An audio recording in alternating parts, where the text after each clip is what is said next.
আপনার ছেলে মেয়ে যদি কারো না হয় তাহলে ছেলে মেয়ে পাওয়ার জন্য কোন ঠাকুরের পুজো করেন? দেখি আপনারা কোন ঠাকুরে করেন মেদিনীপুরে? কোন ঠাকুরে করেন? শিব ঠাকুরে। হ্যাঁ দেখুন দাদারা বলছে কার্তিক, আর আপনারা কি করছেন? শিব ঠাকুর। মায়েরা কিছু মনে করবেন না, কার্তিক ঠাকুরে পুজো করে। বর্ধমান জেলায়, হুগলি জেলাতে কিছু কিছু জায়গাতে নিয়ম আছে, যে মেয়েদের ছেলে মেয়ে হয় নাই তাদের দরজাতে লোকে কার্তিক ঠাকুর ফেলে চলে যায়। তার মানে কার্তিক ঠাকুর রেখে চলে যায়। এবার যে মেয়েটার বাচ্চা হয় নাই ও দরজাটা খুলে কি করবে? কার্তিককে সরিয়ে দেবে না করে নেবে? জোরে বলুন, কি করবে? করে নেবে। সবাই তাকান। এখন সে কার্তিকটাকে বাড়িতে নিয়ে গিয়ে স্বামীকে বলবে, ওগো শুনছো? বলে কি? কার্তিক পেয়েছি, তুমি আজকে সব ব্যবস্থা করো, লোকজন খাওয়াবো। স্বামী তখন বলে, কার্তিক পেয়েছো? বলে হ্যাঁ। এখন যে কার্তিকটা ফেলে গেছে সে আবার এসে গর্ব করে বলে, আমি তো কার্তিকটা ফেললাম, আমাকে ভালো করে খাওয়াও। ওর তো ভুরি ভোজ হলো, ভালো খাওয়া হলো, কার্তিকের পুজো হয়ে গেল। কিন্তু সবচাইতে দুঃখের ব্যাপার, আপনাদের মেদিনীপুরে আমি কোথাও দেখি নাই, কিন্তু অন্যান্য জেলাতে দেখেছি, অপরাধ নেবেন না। ধরুন কার্তিক পুজো হয়ে গেল, তো ধুমধাম করে পুজো করলো, সব কিছু করলো, মানে কার্তিককে জলে বিসর্জন না দিয়ে গাছতলার নিচে রেখে দিল। পাখিতে প্রস্রাব করছে, পাখিতে পায়খানা করছে, কুকুরে প্রস্রাব করে দিচ্ছে। হ্যাঁ, কত কত অন্যায় করছে কার্তিকের উপরে। আপনি কার্তিককে পুজো করলেন ছেলে পাওয়ার জন্যে, মেয়ে পাওয়ার জন্যে, আর দিব্যি কার্তিকের যখন পুজো হয়ে গেল গাছের নিচে রেখে দিলেন। এ মহা অন্যায়। কার্তিককে বিসর্জন দিতে হয় জলে। একটা কথা আপনাদের বলে যাই মায়েরা, এই যে কার্তিক পুজোর কথা যখন বললাম, কার্তিক কিন্তু কার্তিক মাসেই জন্ম নিয়েছিল। গণেশের দুটো স্ত্রী ছিল, কিন্তু আস্তে, গণেশের দুটো স্ত্রী ছিল। একটার নাম ছিল কি? সিদ্ধি, একটার নাম ঋদ্ধি। এই জন্য দাদা ভাইরা যারা দোকান করেন, ব্যবসা করেন, যে গণেশের সুর দেখবেন, গণেশের ছবি যদি দেখেন, তাহলে কোনো কোনো গণেশের ছবিতে ডান দিকে সুর থাকে, আর কোনো কোনো গণেশের ছবিতে বাঁ দিকে সুর থাকে। কেন দুরকম সুর থাকে ভালো করে জেনে নিন। গণেশের দুটো স্ত্রী, একটা সিদ্ধি, একটা ঋদ্ধি। যখন সিদ্ধি ডান দিকে বসে, ঋদ্ধি বাঁ দিকে বসে, যখন গণেশ সিদ্ধির দিকে তাকাতে যায় তখন ডান দিকে সুরটা হয়ে যায়। ঋদ্ধি তখন বলে, ওই দিকে দেখছো কি, এই দিকে তাকাও, তখন বাঁ দিকে দিতে গিয়ে তখন বাঁ দিকে শুরু হয়ে যায়। বাড়িতে যখন গণেশ রাখবেন তখন বাঁ দিকে সুরাওলা গণেশ বাড়িতে রাখবেন, আর যখন যারা ব্যবসা বাণিজ্য করছেন তারা গণেশ রাখবেন ডান দিকে সুরাওলা। এগুলো খুব দামি কথা, কিন্তু যারা ব্যবসা বাণিজ্য করছেন গণেশ কিন্তু গণেশ কিনবেন বা গণেশের মূর্তি কিনবেন বা ছবি কিনবেন, ডান দিকে সুরাওলা। যারা ব্যবসা করে এটা চালু করেছে, আমি এক জায়গায় পেয়েছিলাম মহাজনের কাছে, যে যারা ব্যবসা করে তারা সকালবেলায় ঘুম থেকে উঠে পরিষ্কার পরিচ্ছন্ন হয়ে ভগবানের পুজো করে যখন দোকান খোলে তখন একটা করে খাতা রাখে, এবং খাতাতে হরে কৃষ্ণ মহামন্ত্র নাম এক পাতা করে প্রতিদিন লেখে। আমি আপনাকে গ্যারান্টি দিলাম, কেউ যদি প্রতিদিন এক পাতা করে হরে কৃষ্ণ মহামন্ত্র নাম ব্যবসার জায়গায় লিখতে পারেন, আপনার ব্যবসা কোনোদিন খারাপ হবে না, ধীরে ধীরে ব্যবসা উন্নতির দিকে যাবে। কেন? কৃষ্ণের নাম যে লিখতে পারে। একসঙ্গে লিখতে হবে তা নয়, আপনি এক লাইন করে লিখুন, সারাদিনে হয়তো এক পাতা হয়ে যাবে আপনার, কিন্তু এক পাতা করে লিখতে হবে, আপনার কাজ আছে। এইবার তো শুনলেন গণেশের বিয়ে হয়েছিল, কার্তিকের বিয়ে হয়েছিল কার সঙ্গে যদি বলতে পারেন তো একটা বিরাট পুরস্কার দেবো। এখানে কারা কারা কার্তিক বলতে পারেন কার্তিকের বিয়ে হয়েছিল? হয়েছিল কার্তিকের বিয়ে? জোরে বলুন। কার্তিকের বিয়ে হয়েছিল? আর বলবেন না ভাগ্যে আপনি এসেছিলেন, নইলে তো জানতাম না। কার্তিকের বিয়ে হয়েছিল। কার্তিকের বিয়ে হয়েছিল ব্রহ্মার মানস কন্যা দেবসেনার সঙ্গে। এই দেবসেনার একটা নাম আছে, কি বলুন তো? মা ষষ্ঠী। আপনারা মা ষষ্ঠী পুজো করেন না মায়েরা? জোরে বলুন হ্যাঁ না? এই মা ষষ্ঠী হচ্ছে দেবসেনার আরেকটা নাম। কার্তিকের স্ত্রীর নাম কি? মা ষষ্ঠী, মানে দেবসেনাটা হচ্ছে মা ষষ্ঠী, ব্রহ্মার মানস কন্যা। ভালো করে শুনে রাখবেন, এই দেবসেনা স্ত্রীর নাম, এই জন্য কার্তিকের নাম ছিল দেব সেনাপতি। একদিকে কার্তিক দেবতাদের সেনাপতি ছিল। কার্তিকের জন্ম কাহিনী শুনলে চমকে যাবেন। কার্তিক কিন্তু একজন অসুরকে, তারকাসুরকে বধ করার জন্যে দেবতারা এলেন বাবা ভোরার কাছে। বাবা বলে কি, তারকাসুরের অত্যাচার খুব শুরু হয়েছে, এক কাজ করো, তারকাসুরকে বধ করতে হবে, তার জন্য কিছু ব্যবস্থা নাও। বাবা বললেন ঠিক আছে, কার্তিকের জন্ম দেবো। কার্তিকে একমাত্র পারে তারকাসুরকে বধ করতে। সবাই লক্ষ্য করুন, দুর্গার সঙ্গে শিবের মিলন হলো ঠিক কথা, কিন্তু শিবের বীর্যের এত তেজ দুর্গা ধরে রাখতে পারলেন না। এই বীর্য দুর্গা ফেলে দিলেন কোথায়? গঙ্গার জলে। মা গঙ্গা সহ্য করতে পারো না, সেই বীর্য মা গঙ্গা সরবনে দিলেন। সেখানে কার্তিকের জন্ম হলো 6টা মাথা নিয়ে। এবং 6 জন মহিলা কার্তিককে স্তনপান করেছিলেন। এক একটা স্তন 6 জন মহিলা, 6টা কার্তিকের 6টা মাথাকে স্তনপান করেছিলেন। কৃত্তিকা বলে একটি মেয়ে কার্তিককে মানুষ করেছিল, ওই জন্য কৃত্তিকার নাম অনুসারে কার্তিক নাম হয়েছিল। এবং কার্তিক সত্যিকারে কার্তিক মাসেই জন্ম হয়েছিল, ওই জন্য তার নাম আবার কার্তিকও বলা হয়। এই জন্য যারা সন্তান সন্ততি পান নাই, আমাদের প্রাচীন রীতি অনুযায়ী বিশ্বাস আছে যে কার্তিকের পুজো করুন কিংবা মা ষষ্ঠীর পুজো করুন, সন্তান সন্ততি পাবেন। যারা সন্তান পেয়েওছেন, সন্তান যাতে মঙ্গলে থাকে, ছেলে মেয়ে যাতে ভালো থাকে, তাই জন্য মা ষষ্ঠীকে আহ্বান করতে হয়। আর কার্তিকের পুজো অবশ্যই যারা সন্তানের মা, সবাইকে কার্তিকের পুজো করতে হয়। কেন? কার্তিকের মতো আমার ছেলে যেন বীর্যবান বলবান হয়, এই প্রার্থনা কিন্তু সবাই করে। তাই এই 30 তারিখে কার্তিক পুজো, আপনারা সবাই কার্তিককে মানবেন। যদি কার্তিকের মূর্তি না আনতে পারেন, কার্তিকের ছবিতে একটু ফুল দেবেন, কার্তিকের এসে প্রার্থনা করবেন, আমার ছেলে যেন তোমার মতো বীর্যবান হয়। কিছু প্রার্থনা করতে হয়, আপনাদের সকলের লাভ আছে। সবাই লক্ষ্য করুন মায়েরা, বাচ্চা ছেলে জন্ম নিলে মুখে কি দিতে হয়? জোরে বলুন। নিম পাতা? আমি নিম পাতা ভেবেছিলাম। মধু নাকি? আচ্ছা, মধু কেন দেন? আপনাদের বিশ্বাস আছে যে মধু দিলে নাকি বাচ্চা মিষ্টি মিষ্টি কথা বলে। ভুল কথা। কেন? বাচ্চা জন্ম নিয়ে দেখবেন মায়ের দুগ্ধ পান করতে পারে না, কান্নাকাটি করে। মধু দেয় কেন? মিষ্টি মিষ্টি, যাতে মিষ্টি খেলে সে আর কান্নাকাটি করবে না, এই জন্য তাকে মধু দেওয়া হয়। কিন্তু মায়েরা, দুরিকা দেবী সন্তান জন্মগ্রহণ করলো, মধু কেনার পয়সা নাই। একজন বলল, কৃষ্ণমণ্ডল, লোকের দরজা থেকে যাও, বাড়িতে যাও, মধু কিনে নিয়ে এসো, কিংবা মধু ধার করে নিয়ে এসো, পরে শোধ করে দেবে। তখন দুরিকা দেবীর স্বামী বলল, শোনো, মধু যদি পরের বাড়িতে আনতে যাওয়া যায়, যদি শোধ না দেওয়া যায়, পরের জন্মে তার বাড়িতে কুকুর হয়ে জন্ম নেয়। কারা কারা দীক্ষা নিয়েছেন একবার হাত তুলুন তো। কারা কারা দীক্ষা নিয়েছেন? গুরুমন্ত্র কারা নিয়েছেন? গুরুমন্ত্র হাত তুলুন। গুরুমন্ত্র কারা নিয়েছেন? বেশ, নামান নামান। গুরুমন্ত্র যারা নিয়েছেন, আসতে। গুরু কিন্তু যাকে তাকে করবেন না। একটা কথা আছে, জল খাবে ছেনে আর গুরু করবে চিনে। এইদিকে এইদিকে এদিকে যারা যারা গুরুমন্ত্র নিয়েছেন মন দিয়ে শুনবেন। আগামীতে যারা গুরুমন্ত্র নেবেন ভাবছেন, যাত্রার কাছে গুরুমন্ত্র নেবেন না। 5 টাকার জিনিস কিনতে গিয়ে বাজারে 5 বার ভাবনা করেন নেবেন কি না নেবেন। গুরু করতে গেলে 10 বার ভাববেন একে গুরু করব কিনা। কেন? শাস্ত্র বলছে, অজ্ঞান তিমিরান্ধস্য জ্ঞানাঞ্জন শলাকয়া। মানে গুরু কি করে? আমাদের অজ্ঞান অন্ধকারটা জ্ঞানের শলকা দিয়ে আলো করে দেয়। বলুন তো, গুরুর যদি জ্ঞান না থাকে, তাহলে আপনার অজ্ঞান আন্ধার দূর করবে কি করে? এই জন্য গুরুকে জ্ঞানী হতে হবে। যাকে তাকে গুরু করবেন না। আমার কথা নয়, বারবার বললাম, রামকৃষ্ণ পরমহংসদেবের কথা। যাকে এই যে শরীরে অসুখ হয়েছে, ডাক্তার দেখাবেন, কাঁচা ডাক্তার দেখাবেন না, পাকা ডাক্তার দেখাবেন, রোগ ভালো হবে। আর কাঁচা ডাক্তার দেখাবেন তো রোগ বাড়বে। গুরু যাকে করবেন ভাবনা চিন্তা করে করবেন। আপনাকে দেখতে হবে গুরু ঠিক হচ্ছে কিনা। গুরু মন্ত্র যারা নিয়েছেন তাদেরকে বলে রাখি, গুরু মন্ত্র যখন ভজন করবেন, তার আগে সর্বপ্রথম আপনার গুরুদেবকে প্রণাম করবেন আর স্মরণ করবেন। কেন? শাস্ত্র বলছে, গুরু বিনা যে জন গোবিন্দ ভজে, সে পাপী নরকেতে মজে। এই জন্য গুরুকে ছাড়া যে গোবিন্দ ভজন করে, সে পাপী নর। এই জন্য যারা যারা দীক্ষা নিয়েছেন, মন্ত্র নিয়েছেন, তারা প্রথমে গুরুকে স্মরণ করবেন, গুরুকে প্রণাম করবেন মনে মনে, তারপর মন্ত্র ভজন করবেন। গুরু আপনার বাড়িতে গেলে যে আসনে বসবে, আপনি সে আসনে বসতে পাবেন না।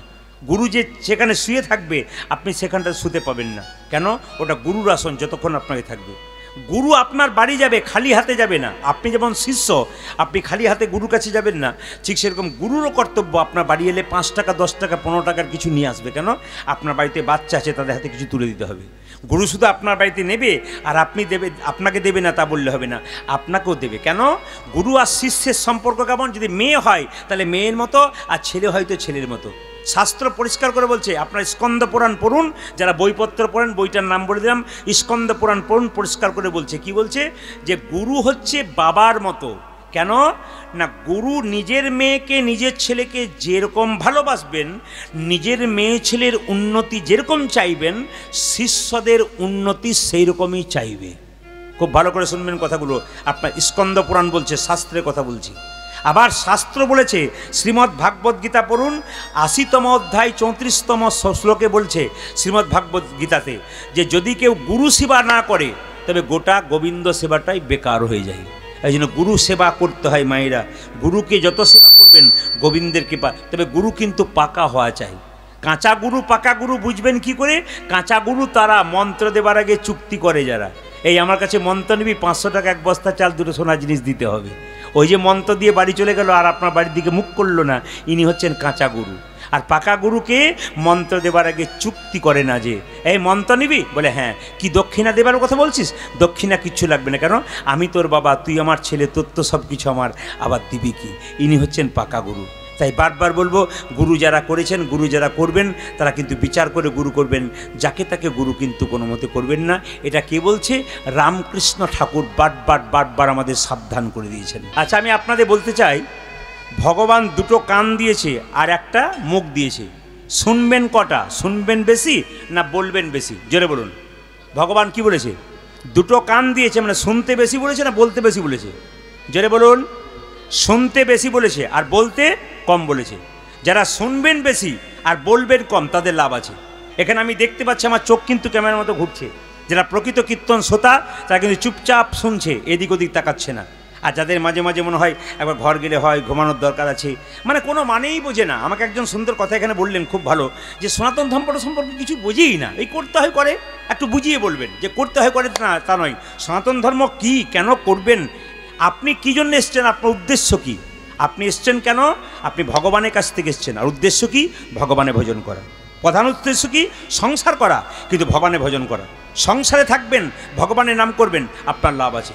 ওই জন্য ঘর বাড়ি ত্যাগ করে বলে কৃষ্ণ হরে হরে, তুং দিয়ে যায় বৃন্দাবন, বাড়ি ছেড়ে তো চলে গেছে, ঘর যে তার মনে আছে, এই ত্যাগে পাওয়া যায় না শ্রীনন্দের নন্দন। ঘর সংসার ত্যাগ করে বৃন্দাবনে যাচ্ছেন, আর বাঁজ রাস্তায় মনে পড়ে গেল মেয়েটার বিয়ে হয় নাই, ছেলেটার চাকরি হয় নাই, এরকম পিছু চিন্তা যারা আছে, ভগবানের চরণ সে কোনোদিন পাবে না। মায়েরা ভগবানকে পেয়েছিল কে?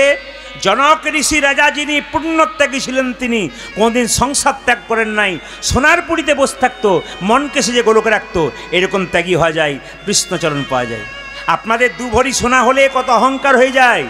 সীতার বাবা জনক রাজা যে বাড়িটাতে বাস করতো, গোটা বাড়িটা সোনা দিয়ে মোড়া, অহংকার নাই। কেন? তিনি রাজা থেকে ঋষি হয়ে গিয়েছিলেন। তার মানে কি? গাড়ি থাকবে, বাড়ি থাকবে, টাকা থাকবে, পয়সা থাকবে, কিন্তু মন থাকবে গোবিন্দের চরণে। আর কি বলল? পদ্ম পাতা জলে ভাসে, যখনই বর্ষা আসে, বর্ষার জল লাগে পদ্ম পাতার গায়ে, তুলে দেখো পাতাখানা, পদ্মের গায়ে দাগ লাগে না। এইরকম যদি ত্যাগী হওয়া যায়, ভগবান শ্রীকৃষ্ণের চরণ পাওয়া যায়। মেয়েরা, পদ্ম পাতা জলে ভাসছে, বর্ষার জল পদ্ম পাতার উপরে পড়ছে, কিন্তু পদ্ম পাতার গায়ে কোনো দাগ লাগে না। পদ্ম পাতা যেমন তেমন থাকে।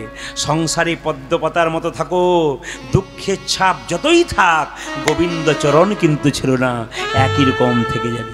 ওই জন্য কত সুন্দর তত্ত্ব কথাগুলো পণ্ডিতরা তৈরি করেছেন।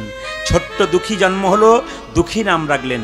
আপনাদের এখানে এসে একটা ভালো জিনিস পেলাম, আপনাদের ছেলে মেয়েদের নাম নিশ্চয়ই ভগবানের নামের সঙ্গে রেখেছেন।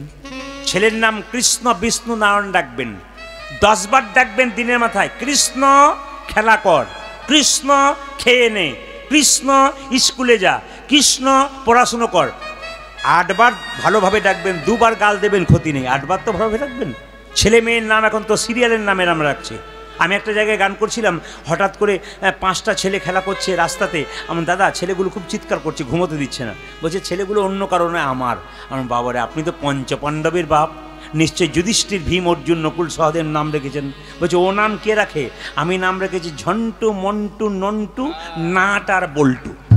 আমার বাবারে, ঝন্টু, মন্টু, নন্টু কোনো কাজে লাগবে না, নাট বল্টু কিন্তু আপনার কাজে লাগবে। বলছে বুঝতে পারলাম না। বলে পরে বুঝবেন, যখন টাইট মারতে শুরু করবে তখন বুঝতে পারবে। এই যে নাম রাখবেন এমন। অজামিল চরিত্রহীন ছিল, চোর ছিল, মাতাল ছিল। ছেলের নাম কি রেখেছিল মা? ছেলের নাম রেখেছিল নারায়ণ। ওই জন্য নারায়ণ নারায়ণ বলতে বলতে অজামিল একদিন উদ্ধার হয়ে গেছিল। ওই জন্য বাবা মা যারা আছেন, তাদের কাছে নিবেদন রইল, ছেলে মেয়েদের নাম অন্তত ভগবানের নামের সঙ্গে রাখুন, দেখুন আপনার লাভ আছে।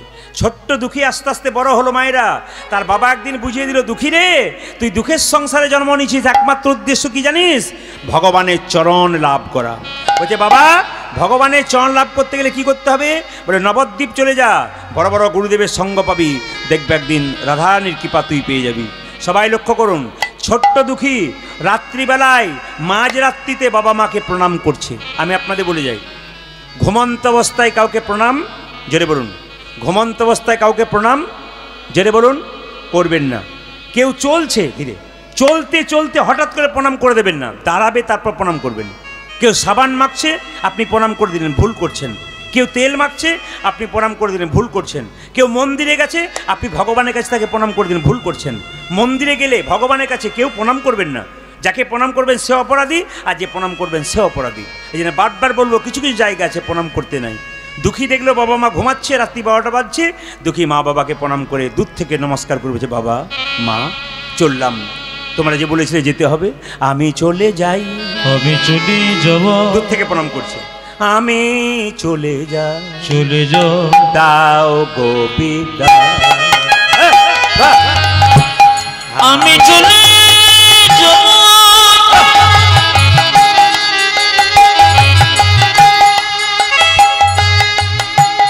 আমি চলে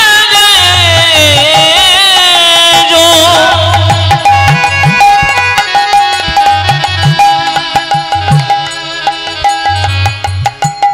আমি চলে যাব বাবা আমি চলে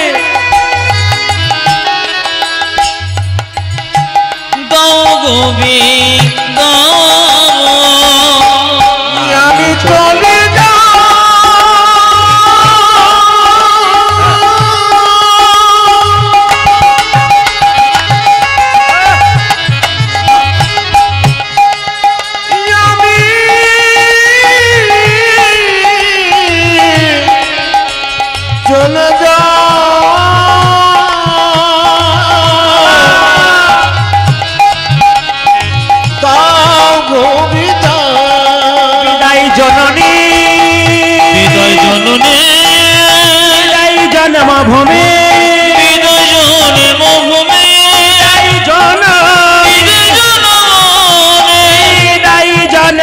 জন্মভূমি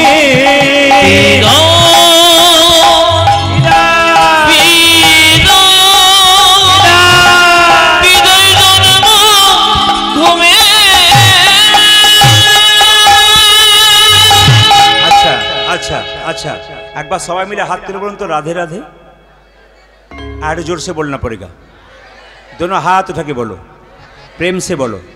अच्छा, এত অগণিত ভক্ত কীর্তন শুনছেন, দেখি তো কারা মন দিয়ে শুনেছেন। ছেলেটার জন্ম হলো, নাম কি রাখা হলো? জোরে বলুন। দেখুন কি সুন্দর বলছে, কি মণ্ডল বললেন মায়েরা? দুঃখী। বাহ, প্রণাম আপনাদের চরণে। এই জন্য আমি দেখলাম একবার টেস্ট করে করে আপনার ঠিক আছেন কিনা। দুঃখী মণ্ডল, সবাই তাকাবেন। দুঃখী, এই দুঃখী যখন সকাল হয়ে গেছে নবদ্বীপের পথে, যাকে দেখছে তাকে বলছে, ও দাদু নবদ্বীপ কত দূরে গো? একজন এই ছেলে, এ ভিক্ষা নিবি, ভিক্ষা নে, আবার নবদ্বীপ করছিস কেন? ছেলেটা বললো, আমাকে ভিখারি বললি? আমি টাকা পয়সার ভিখারি নই, আমি কিসের ভিখারি জানো? আমি প্রেমেরও ভিখারি, ভিখারি প্রেম ভিক্ষা করি, যাব গো নদিয়ায়, যাব গো আমি প্রেমের ভিখারি, প্রেম ভিক্ষা করি,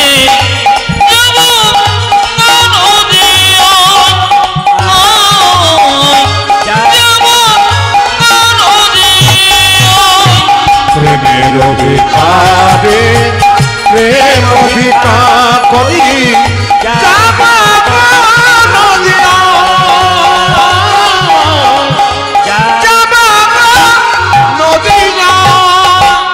হরি হরি বলে বাহু তুলে, হরি হরি বলে দুটি বাহু তুলে, হরি হরি বলে বাহু তুলে, হরি হরি বলে দুটি বাহু তুলে, যাব গো নদিয়ায়, যাব গো নদী। উলধ্বনি উলধ্বনি। প্রেমের ভিখারি, প্রেম ভিক্ষা করি, যাব নদিয়া, যাব নদিয়া। আমি প্রেমের ভিখারি, প্রেম ভিক্ষা করি, যাব গো নদিয়া, যাব নদিয়া। সবাই লক্ষ্য করুন, যার নাম দুঃখী মণ্ডল বললেন, হৃদয় চৈতন্য ঠাকুর নবদ্বীপে এলেন। একজন বিরাট বড় গুরুদেবের কাছে, তার নাম হৃদয় চৈতন্য ঠাকুর। দেখবেন নিতাই চাঁদের শ্বশুর বাড়ির নাম হচ্ছে কালনা, নবদ্বীপের পাশে। ওখানে একজন বিখ্যাত গুরুদেব আছে, তার নাম হচ্ছে হৃদয় চৈতন্য। দরজায় ধাক্কা দিয়ে বলো, হৃদয় চৈতন্য ঠাকুর কি জয়, হৃদয় চৈতন্য ঠাকুর কি জয়, হৃদয় চৈতন্য ঠাকুর কি। জয়। আচ্ছা, যে হৃদয় চৈতন্য ঠাকুরের কাছে যখন গেছে ছোট্ট দুঃখী, হৃদয় চৈতন্য বলল, কি নাম তোর? আমার নাম দুঃখী মণ্ডল। কি জন্য এসছিস? আমি মন্ত্র নিতে এসেছি। সঙ্গে সঙ্গে হৃদয় চৈতন্য বলল, শোন, আমি মন্ত্র কাউকে সহজে দিই না, দীক্ষা নিতে গেলে আমার কাছে পরীক্ষা দিতে হয়। ছোট্ট দুঃখী 5 বছর বয়স, গুরুদেব আমি আপনার কাছে দীক্ষা নেব বলে ছুটে এলাম এত দূর থেকে, তা এক কাজ করুন, আপনি আমাকে পরীক্ষা নেবেন। কি পরীক্ষা নেবেন?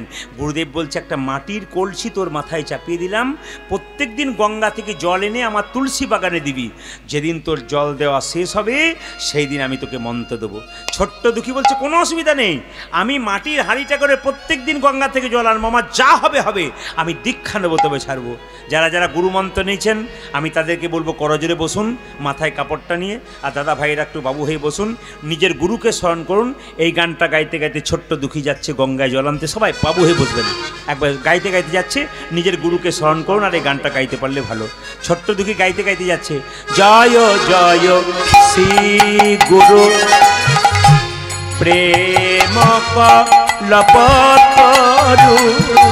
আজ জয় জয় শ্রী গুরু প্রেম কলপতরু, অদ্ভুত জাতক জাতক কাশ রে, অদ্ভুত জাতক যা প্রকাশ দে।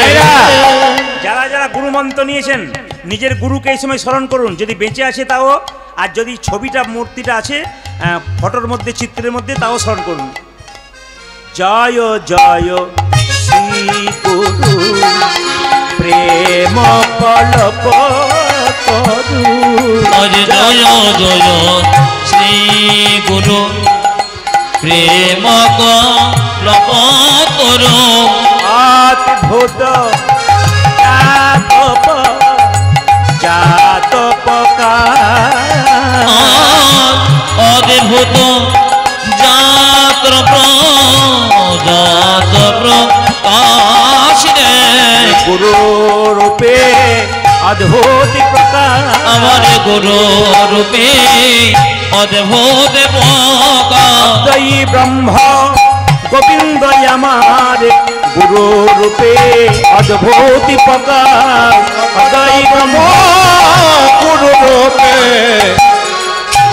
রূপে অদ্ভুত প্রকাশ, আমার অজ্ঞান আধার দূর করেছে, গুরু আমার অজ্ঞান দূর করেছে, অজ্ঞান আধার দূর করেছে, ওই আমার অজ্ঞান আধার দূর করেছে, জ্ঞানে চাঁদের প্রকাশ করে অজ্ঞান আধার দূর করেছে, জ্ঞান চাঁদের প্রকাশ করে আমার অজ্ঞান আধার দূর করেছে, প্রকাশ করে অজ্ঞান আধার দূর করেছে, প্রকাশ করে অজ্ঞান আধার দূর করেছে, অজ্ঞান আধার দূর করেছে। দেখুন, একটা কথা আপনাদের বলবো, যারা কৃষ্ণ ভক্ত হবেন তাদের পেছনে হাজার হিন্দু লেগে যাবে। এইদিকে দিকে আপনি পাড়াতে কৃষ্ণ ভক্ত হন, দেখুন আপনার পেছনে আরো 10 জন লেগে বসে আছে। কেন? যাতে আপনি তিলক কাটতে না পারেন, যাতে হরিনাম করতে না পারেন, যাতে মন্দিরে যেতে না পারেন। এটা হিন্দুদের সবচাইতে দোষ এইটাই। অন্য জাতির মানুষ যদি ধর্ম করে, ওদের জাতির লোক বলে চালিয়ে যা, তোর পেছনে আছি, কোনো অসুবিধা নেই। আর আমাদের সবচেয়ে লজ্জার ব্যাপার, একটা ছেলে যদি কৃষ্ণ ভজন করে তিলক মারা নেই, বাবা রে অমুকে ছেলে ঢং দেখ কি আরম্ভ করেছে। এইটা হচ্ছে সবচাইতে লজ্জার ব্যাপার। এই লজ্জাটাকে কাটান, তবে ধর্ম করবেন, নইলে ধর্ম করার কোনো মানে হয় না। কেন? একজন কৃষ্ণ ভক্ত হচ্ছে, তাকে যাতে ভক্ত না হয় তার ব্যবস্থা করছি। ওই জন্য বারবার বলবো, ছোট্ট দুঃখী যখন জল আনতে গেছে গঙ্গাতে, তখন পাশের মেয়েগুলো বলছে জল আনতে গিয়ে, এই ছেলে কি নাম রে তোর? আমার নাম দুঃখী। এ কি জন্য এসছিস? এ হৃদয় চৈতন্যের কাছে এসেছি। কি জন্যে? মন্ত্র নেবার জন্যে। পাড়ার মেয়েগুলো বললো, আরে শোন, ওই লোকটা ওই রকম গরুর মতো খাটাবে, মন্ত্র দেবে না, বাড়ি চলে যা। ছোট্ট ছেলেটা বললো, আমার গুরুকে তোমরা চিনতেই পারলে না। বলে কেন? আরে আমার গুরু যে নারকেলের মতো গো, বাইরেটা শক্ত কিন্তু ভেতরে শ্বাস জল আছে। তখন পাড়ার মেয়েরা বলে উঠলো, দেখলি তো ভালোর কাল নাই, পরের ছেলে পরমানন্দ, যত উচ্ছনে যায় তত আনন্দ, চল চল আমাদের বাড়ি চল। মায়েরা, এইটা হচ্ছে সবচাইতে লজ্জার ব্যাপার। আমি আপনাদের বলবো, পাছে কে কিছু বলছে, এই ভেবে ধর্ম করবেন না, তা করবেন না। আপনি কৃষ্ণ ভক্ত হয়েছেন, পাশে হাজার লোক আপনাকে বলবে, আপনি ছেড়ে তাকাবেন না। কেন বলুন তো? সমুদ্রে যখন উতাল পাতাল করে, সূর্যের তাপ তাকে কিছু করতে পারে না। আপনি যখন ভগবানের সমুদ্রে ডুব দেবেন, তখন আপনাকে বহু সূর্যের তাপের মতো বদমাইশ লোক আপনাকে চেষ্টা করবে হরিনাম থেকে সরাতে, ওদিকে আপনি তাকাবেন না। দেখবেন দেখবেন চিল আকাশে ওড়ে, কাকগুলো দেখবেন চিলকে নামানোর চেষ্টা করে, কিন্তু দেখবেন কোনো মতে চিল নিচে নামে না, কেন? ওর লক্ষ্য ওপরে। আপনি যখন রাস্তা দিয়ে যাবেন, হরিনাম করবেন, কত কাক দেখবেন আপনার পেছনে লেগে যাবে, যাতে আপনি হরিনাম না করতে পারেন। ওদের দিকে তাকাবেন না, আপনার লক্ষ্য কিন্তু ওই দিকে থাকবে। হাতি চলে বাজার, কুত্তা ভুকে হাজার। হাতি রাস্তা দিয়ে যাবে, কুকুর ঘেউ ঘেউ করে, হাতি কুকুর দিকে তাকায় না। যারা কৃষ্ণ ভক্ত তারা তো হাতির মতো, আর যারা নিন্দুক লোক তারা তো কুকুরের মতো, ওদের দিকে তাকাবেন না, আপনার হরিনাম হবে না। এই জন্য বারবার বলবো, যারা এখানে কৃষ্ণ ভক্ত এসছেন, হরিনাম করছেন, তারা হাতির মতো। কেন? ওরা কুকুরের দিকে তাকায় না। কৃষ্ণ ভক্ত মানুষ আপনারা বসে আছেন। শুধু আপনাদের সামনে একটা নিবেদন রইল, যে যেখানে বসে আছেন একটু মন দিয়ে শুনে নেবেন। ছেলে মেয়েকে মানুষ করতে গেলে বড় বড় মুনি ঋষি বলেছেন, 5 বছর পর্যন্ত কোনো দোষ ধরবে না, খেলবে, পড়বে, ভাঙবে, কিচ্ছু বলবে না। কিন্তু যখনই 5 থেকে 15 বছর বয়স ছেলে মেয়ের, তখন কিন্তু ছেলে মেয়েকে শাসনের চোখে রাখবেন, নইলে কিন্তু বিগড়ে যাবে। যখনই ছেলে মেয়ের বয়স 16 পেরিয়ে যাবে, তখন কিন্তু বন্ধুর মতো ব্যবহার করবেন। যারা এখানে বাবা হয়েছেন, যাদের ছেলে মেয়েরা 15 পেরিয়ে গেছে, তাদের জন্য পণ্ডিত বলেছেন, সুন্দর করে মুনি ঋষিরা বলেছেন, যে যখনই ছেলে মেয়ের বয়স 16 হয়ে যাবে, তখনই বাবা মা তার সঙ্গে বন্ধুর মতো ব্যবহার করবে, তবে ছেলে মেয়ে ভালো থাকবে। তবে ছেলে মেয়েকে ছোটো থেকে যে মোবাইল দিচ্ছেন না, অনেক জায়গাতে আমাকে বলে, বাবা বলে কি ছেলে আমার মোবাইল ধরেছে আর ছাড়ছে না। বলে কি করে ছাড়বে? আপনি ছাড়ুন, দেখবেন ছেড়ে দেবে। বাবা মা মোবাইল ধরা শিখিয়েছে বলে তো বাচ্চাকে মোবাইল ধরতে পারছে। আপনি বন্ধ করুন, আপনার বাচ্চা দেখবেন মোবাইল ধরা বন্ধ করবে। একটা সুন্দর কথা বলে দিই, এই দিয়ে তাকাবেন, ছেলেকে সকাল থেকে দেখুন, মানে ছোটো অবস্থা থেকে দেখুন, বড় অবস্থায় দেখে কোনো লাভ হবে না। তখন শাসন করে কোনো লাভ হবে না, বরং ফলটা উল্টো হবে। তার প্রমাণ দেখুন, ইংরেজ আমলে একজন ডাকাত ছিল, তার নাম সুলতানা ডাকু। এইদিকে ইংরেজ আমলে একজন ডাকাত ছিল বাবারা, তার নাম সুলতানা ডাকু। তার কোনো একটা খারাপ কাজের জন্য তার ফাঁসি হয়ে গিয়েছিল। তো ফাঁসির আগে জিজ্ঞেস করা ছিল, সুলতানা ডাকু তোমার শেষ ইচ্ছা কি? বলছে, আমার মায়ের সঙ্গে আমি আমাকে দেখা করবো, আমার মাকে ডেকে দাও। যেই না ফাঁসির মঞ্চে যাবে, তার মা দেখা করতে এসছে, মাকে বলছে একবার কাছে এসো তো। মা কাছে এসেছে, মায়ের কানে আর নাকে জোরে কামড়ে দিয়েছে। জেনে জোরে কামড়ে দিয়েছে, মা জিজ্ঞেস করলো, কামড়ে দিলি কেন? বলছে, মা যখন ছোটোবেলায় আমি কলম চুরি করে আনতাম স্কুল থেকে, আমার পিঠে হাত দিয়ে বলতে, সাবাস বেটা, চুরি করলি, ভালো করলি, লেখা হবে, তুই রাখ। তখন যদি সেই কথাটা না বলে আমার গালে চট দিয়ে তুমি বলতে ওটা ফেরত দিয়াই, তাহলে আজকে আমি সুলতানা ডাকু তৈরি হতে পারতাম না। এই জন্য বারবার আপনাদের বলবো, ছেলে মেয়েকে ছোটো থেকে মানুষ করুন, দেখবেন আমরা ছেলে ভালো হবে। ছোট্ট দুঃখী যখন আস্তে আস্তে বড় হলো, মায়েরা মাথায় কলসি আনতে আনতে কলসির দাগ লেগে বড় বড় পোকা হয়ে গেল, ঘা হয়ে গেল। ছোট্ট দুঃখী মাথায় একটা পাগড়ি বেঁধে কষ্ট করে কৃষ্ণ ভজন করছে, আর গাইতে গাইতে বলছে, আমি কেমন করে ডাকবো হরি, বলো না আমার, বলো না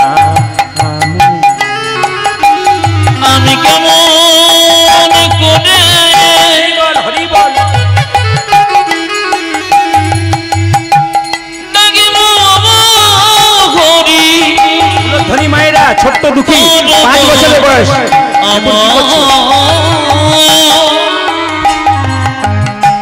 বলো গো আমি কেমন করে বাসবো ভালো, বলো গো আমি কেমন করে বাসিব ভালো, বলো না আমি কেমন করে বাসবো ভালো, বলো গো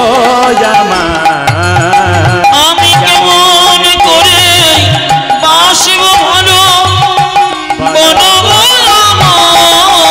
আমি কেমন করে ডাকবো হরি, বলো গো আমায়, বলো গো আমায়, হরি গো আমি কেমন করে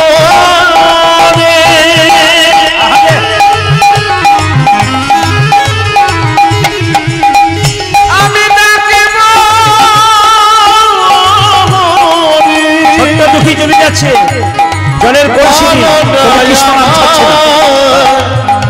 বলো না আমার তুমি নাকি দয়াল ঠাকুর, দয়া করো আমারে, আমি পতিত পড়ে আছি, কৃপা করো আমারে।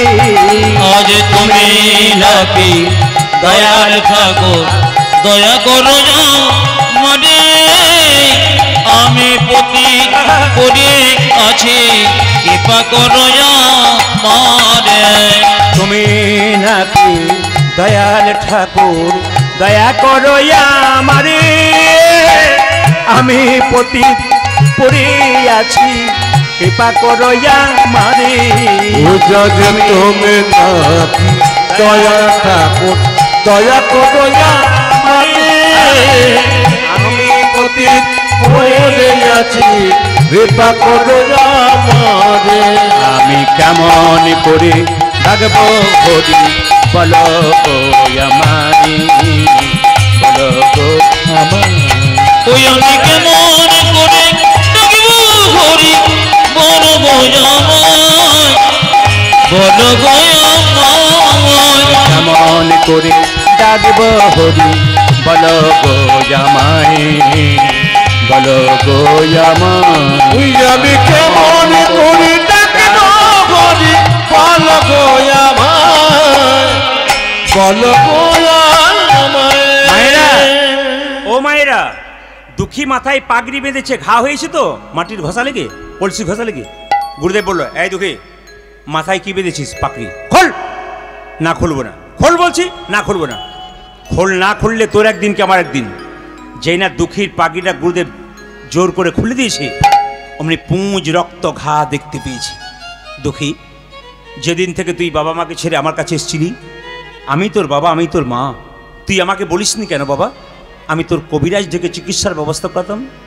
ছোট্ট দুঃখী কেঁদে কেঁদে বলছে, ওগো গুরুদেব, আমি জল আনতে আনতে কলসির ঘষা লেগে আমার মাথায় ঘা হয়েছে। আমি যদি বলতাম মাথায় ঘা হয়েছে, তুমি না হয় কবিরাজ ডেকে আমার চিকিৎসা করাতে, কিন্তু আমি যে কৃষ্ণ সেবায় বঞ্চিত হতাম। ওগো গুরু, গুরু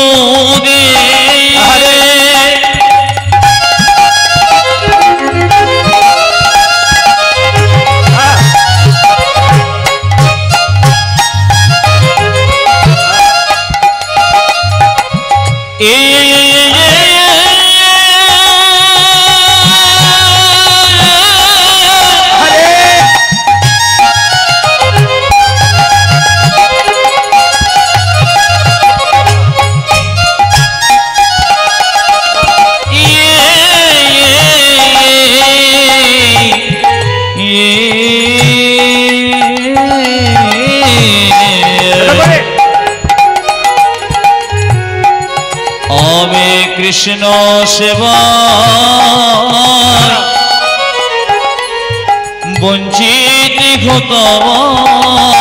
ও যে জল আনিতে না পারিলে, কৃষ্ণ সেবাই বঞ্চিত হতাম। আমি জলানিতে না পারিলে, মানব জনমে বেকার হলো, জলানিতে না পারিলে, মানব জনমে বেকার, জলানিতে না আমার পারিলে, মানব জনমে বেকার যেত কৃষ্ণ সেবায় বঞ্চিত হতাম। জোরে বলুন, জোরে বলুন, রাধা রানী কি না জয় বলছেন না ভয় বলছেন বুঝতে পারছি না।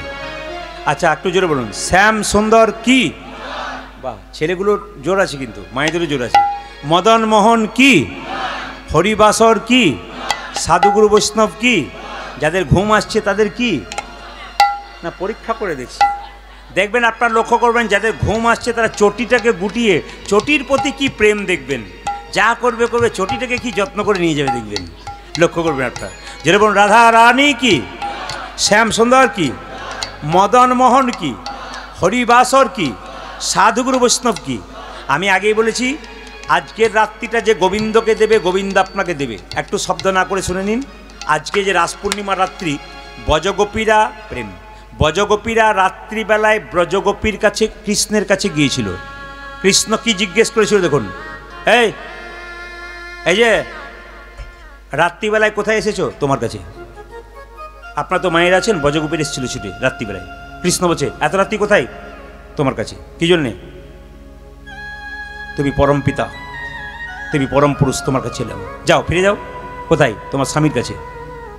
স্বামী হচ্ছে পরম গুরু। যাও, ফিরে যাও, ফিরে যাও, ফিরে যাও, ফিরে যাও। বজগোপীরা বলল ফিরে আমরা যাব, কিন্তু একটা প্রশ্নের উত্তর দেবে তারপর যাব। মায়েরা দেখি আপনারা সচেতন কেমন আছেন, আপনারা উত্তর দিতে পারেন কিনা। একসঙ্গে উত্তরটা দেবেন যদি পারেন তো। কৃষ্ণ প্রশ্ন করছে ফিরে যাও, বজগোপীরা প্রশ্ন করছে। একটি কথা জিজ্ঞেস করব, তারপর উত্তর দিতে পারলে তবে যাব, নইলে যাব না। আমি কথাটা বলবো, আপনারা উত্তর যদি দিতে পারেন তাহলে বুঝবো, খুশি হব। সবাই একসঙ্গে উত্তরটা দেবেন, আগে জেনে নিন। ব্রজগোপীরা বলছে প্রভু, আজকে স্বামী পুত্র কন্যা সংসার ছেড়ে তোমার কাছে ছুটে এলাম কেন জানো? বলে কেন? একটা ছোট্ট গল্প শোনো। বলে কি? একটা গ্রামে একটা ছেলে একটা মেয়ের বিয়ে হলো। বিয়ে হবার পরে স্বামী স্ত্রী এত মিল, দুজন দুজনকে ছাড়তে চায় না। তাদের বাড়িতে প্রচণ্ড অভাব হলো। কৃষ্ণ বলছে তারপর? বলছে অভাব হবার পর একদিন স্ত্রী বলল, দেখো আমরা নুন ভাত খাবো, শাক ভাত খাবো, তোমাকে আমি ছেড়ে দেবো না, তুমি আমার কাছে থাকবে, আমি তোমাকে যেতে দেবো না কোথাও। স্বামী বলছে দেখো পাগলামি করো না, আমাকে চাকরি করতে যেতে হবে, বাইরে রোজগার করতে হবে, অন্যের মেয়েরা ভালো ভালো কাপড় জামা পরে, তুমি পরতে পারবে, তুমি পারবে না সেটা আমার ভালো লাগবে, আমি একটু বাইরে যাব। না, তুমি যা হবে না, আমি বললাম তো নুন ভাত খাবো, শাক ভাত খাবো, তবু কিন্তু তোমাকে ছেড়ে দেবো না। সঙ্গে সঙ্গে ছেলেটি পাড়ার লোককে বলল, শুনছো? বলে কি? আমার স্ত্রী না আমাকে ছাড়তে চায় না, কি করা যায় বলো তো, আমাকে তো কাজে যেতে হবে। পাড়ার লোকে বুদ্ধি দিল, শোন এক কাজ কর, তোর স্ত্রী যখন তোকে না দেখে থাকতে পারে না, তখন তোর একটা ছবি তোর স্ত্রীকে দিয়ে যা, প্রতিদিন তোর ছবিটা দেখবে, ব্যাস তোকে দেখা সার্থক হয়ে যাবে। তুই কাজ থেকে ফিরবি 1 মাস পর, দেখা হবে। স্ত্রীকে এসে বলছে শুনছো? বলে কি? আমার একটা ছবি তোমাকে দিলাম। এই যে শুনছো গো? বলে কি? এই দেখো একটা ছবি তোমাকে দিলাম, এই ছবিটা তুমি যত্ন করে রাখো, প্রতিদিন দেখবে, 1 মাস পরে কথা দিলাম আমি তোমার কাছে আসবো। মায়েরা নিজের ছবিটাকে স্বামী দিয়ে কাজে গেল, স্ত্রীকে দিয়ে। স্ত্রী প্রতিদিন স্বামীর ছবিটা থেকে আর বলে, কতদিন তুমি গেছো গো, কতদিন তোমায় দেখি নাই, কতদিন পরে তুমি আসবে, আর কটা দিন, আর কটা দিন, আর কটা দিন। ছবিটাকে প্রণাম করে, ছবিটাকে ভালোবাসে, ছবিটাকে আদর করে। আচ্ছা মায়েরা, 30 দিন যখন হয়ে গেছে, তখন তার স্ত্রী বলছে, পুরুষ মানুষ খুব কঠিন হয়, এদের হৃদয় খুব কঠিন। বলে কেন? তুমি বললে 30 দিন পর চলে আসবো, আজকে 30 দিন হয়ে গেল, তুমি এলে না যে, আচ্ছা কঠিন লোক তো তুমি। ছবিটাকে দেখছে আর বলছে, ছবিটাকে দেখে বলছে, তুমি এলে না তো, তোমার আসার কথা ছিল। হঠাৎ যদি তার স্বামী, কৃষ্ণকে বলছে বজগোপীরা, মেয়েটি যখন ছবিটাকে কথা বলছে, তার স্বামী যদি দরজায় এসে বলে, কি গো কার সঙ্গে কথা বলছো? কৃষ্ণ, এই সময় মেয়েটা ওই ছবিটাকে পুজো করবে না আসল স্বামীর কাছে যাবে? আপনারা বলুন কোথায় যাবে? জোরে বলুন কোথায় যাবে? জোরে শুনতে চাই। ফটোপতিকে পুজো করবে না আসল স্বামীর কাছে যাবে? আচ্ছা কিছু মনে করবেন না, আজকে যে আপনারা এসেছেন আসল স্বামীর কাছে এসছেন না ফটোপতির কাছে এসছেন? জোরে বলুন কোথায় এসছেন আজকে? তাহলে যদি সত্যিকারে আসল স্বামীর কাছে, মানে পরমপতি গোবিন্দ, এ শুধু আপনার স্বামী নয়, আপনার স্বামী, আপনার স্বামীর স্বামী, সারা জগতের স্বামী, সারা জগতের প্রতি পরম পুরুষ তার কাছে আজকে বসে আছেন, মানে আপনাদের ভাগ্য ভালো।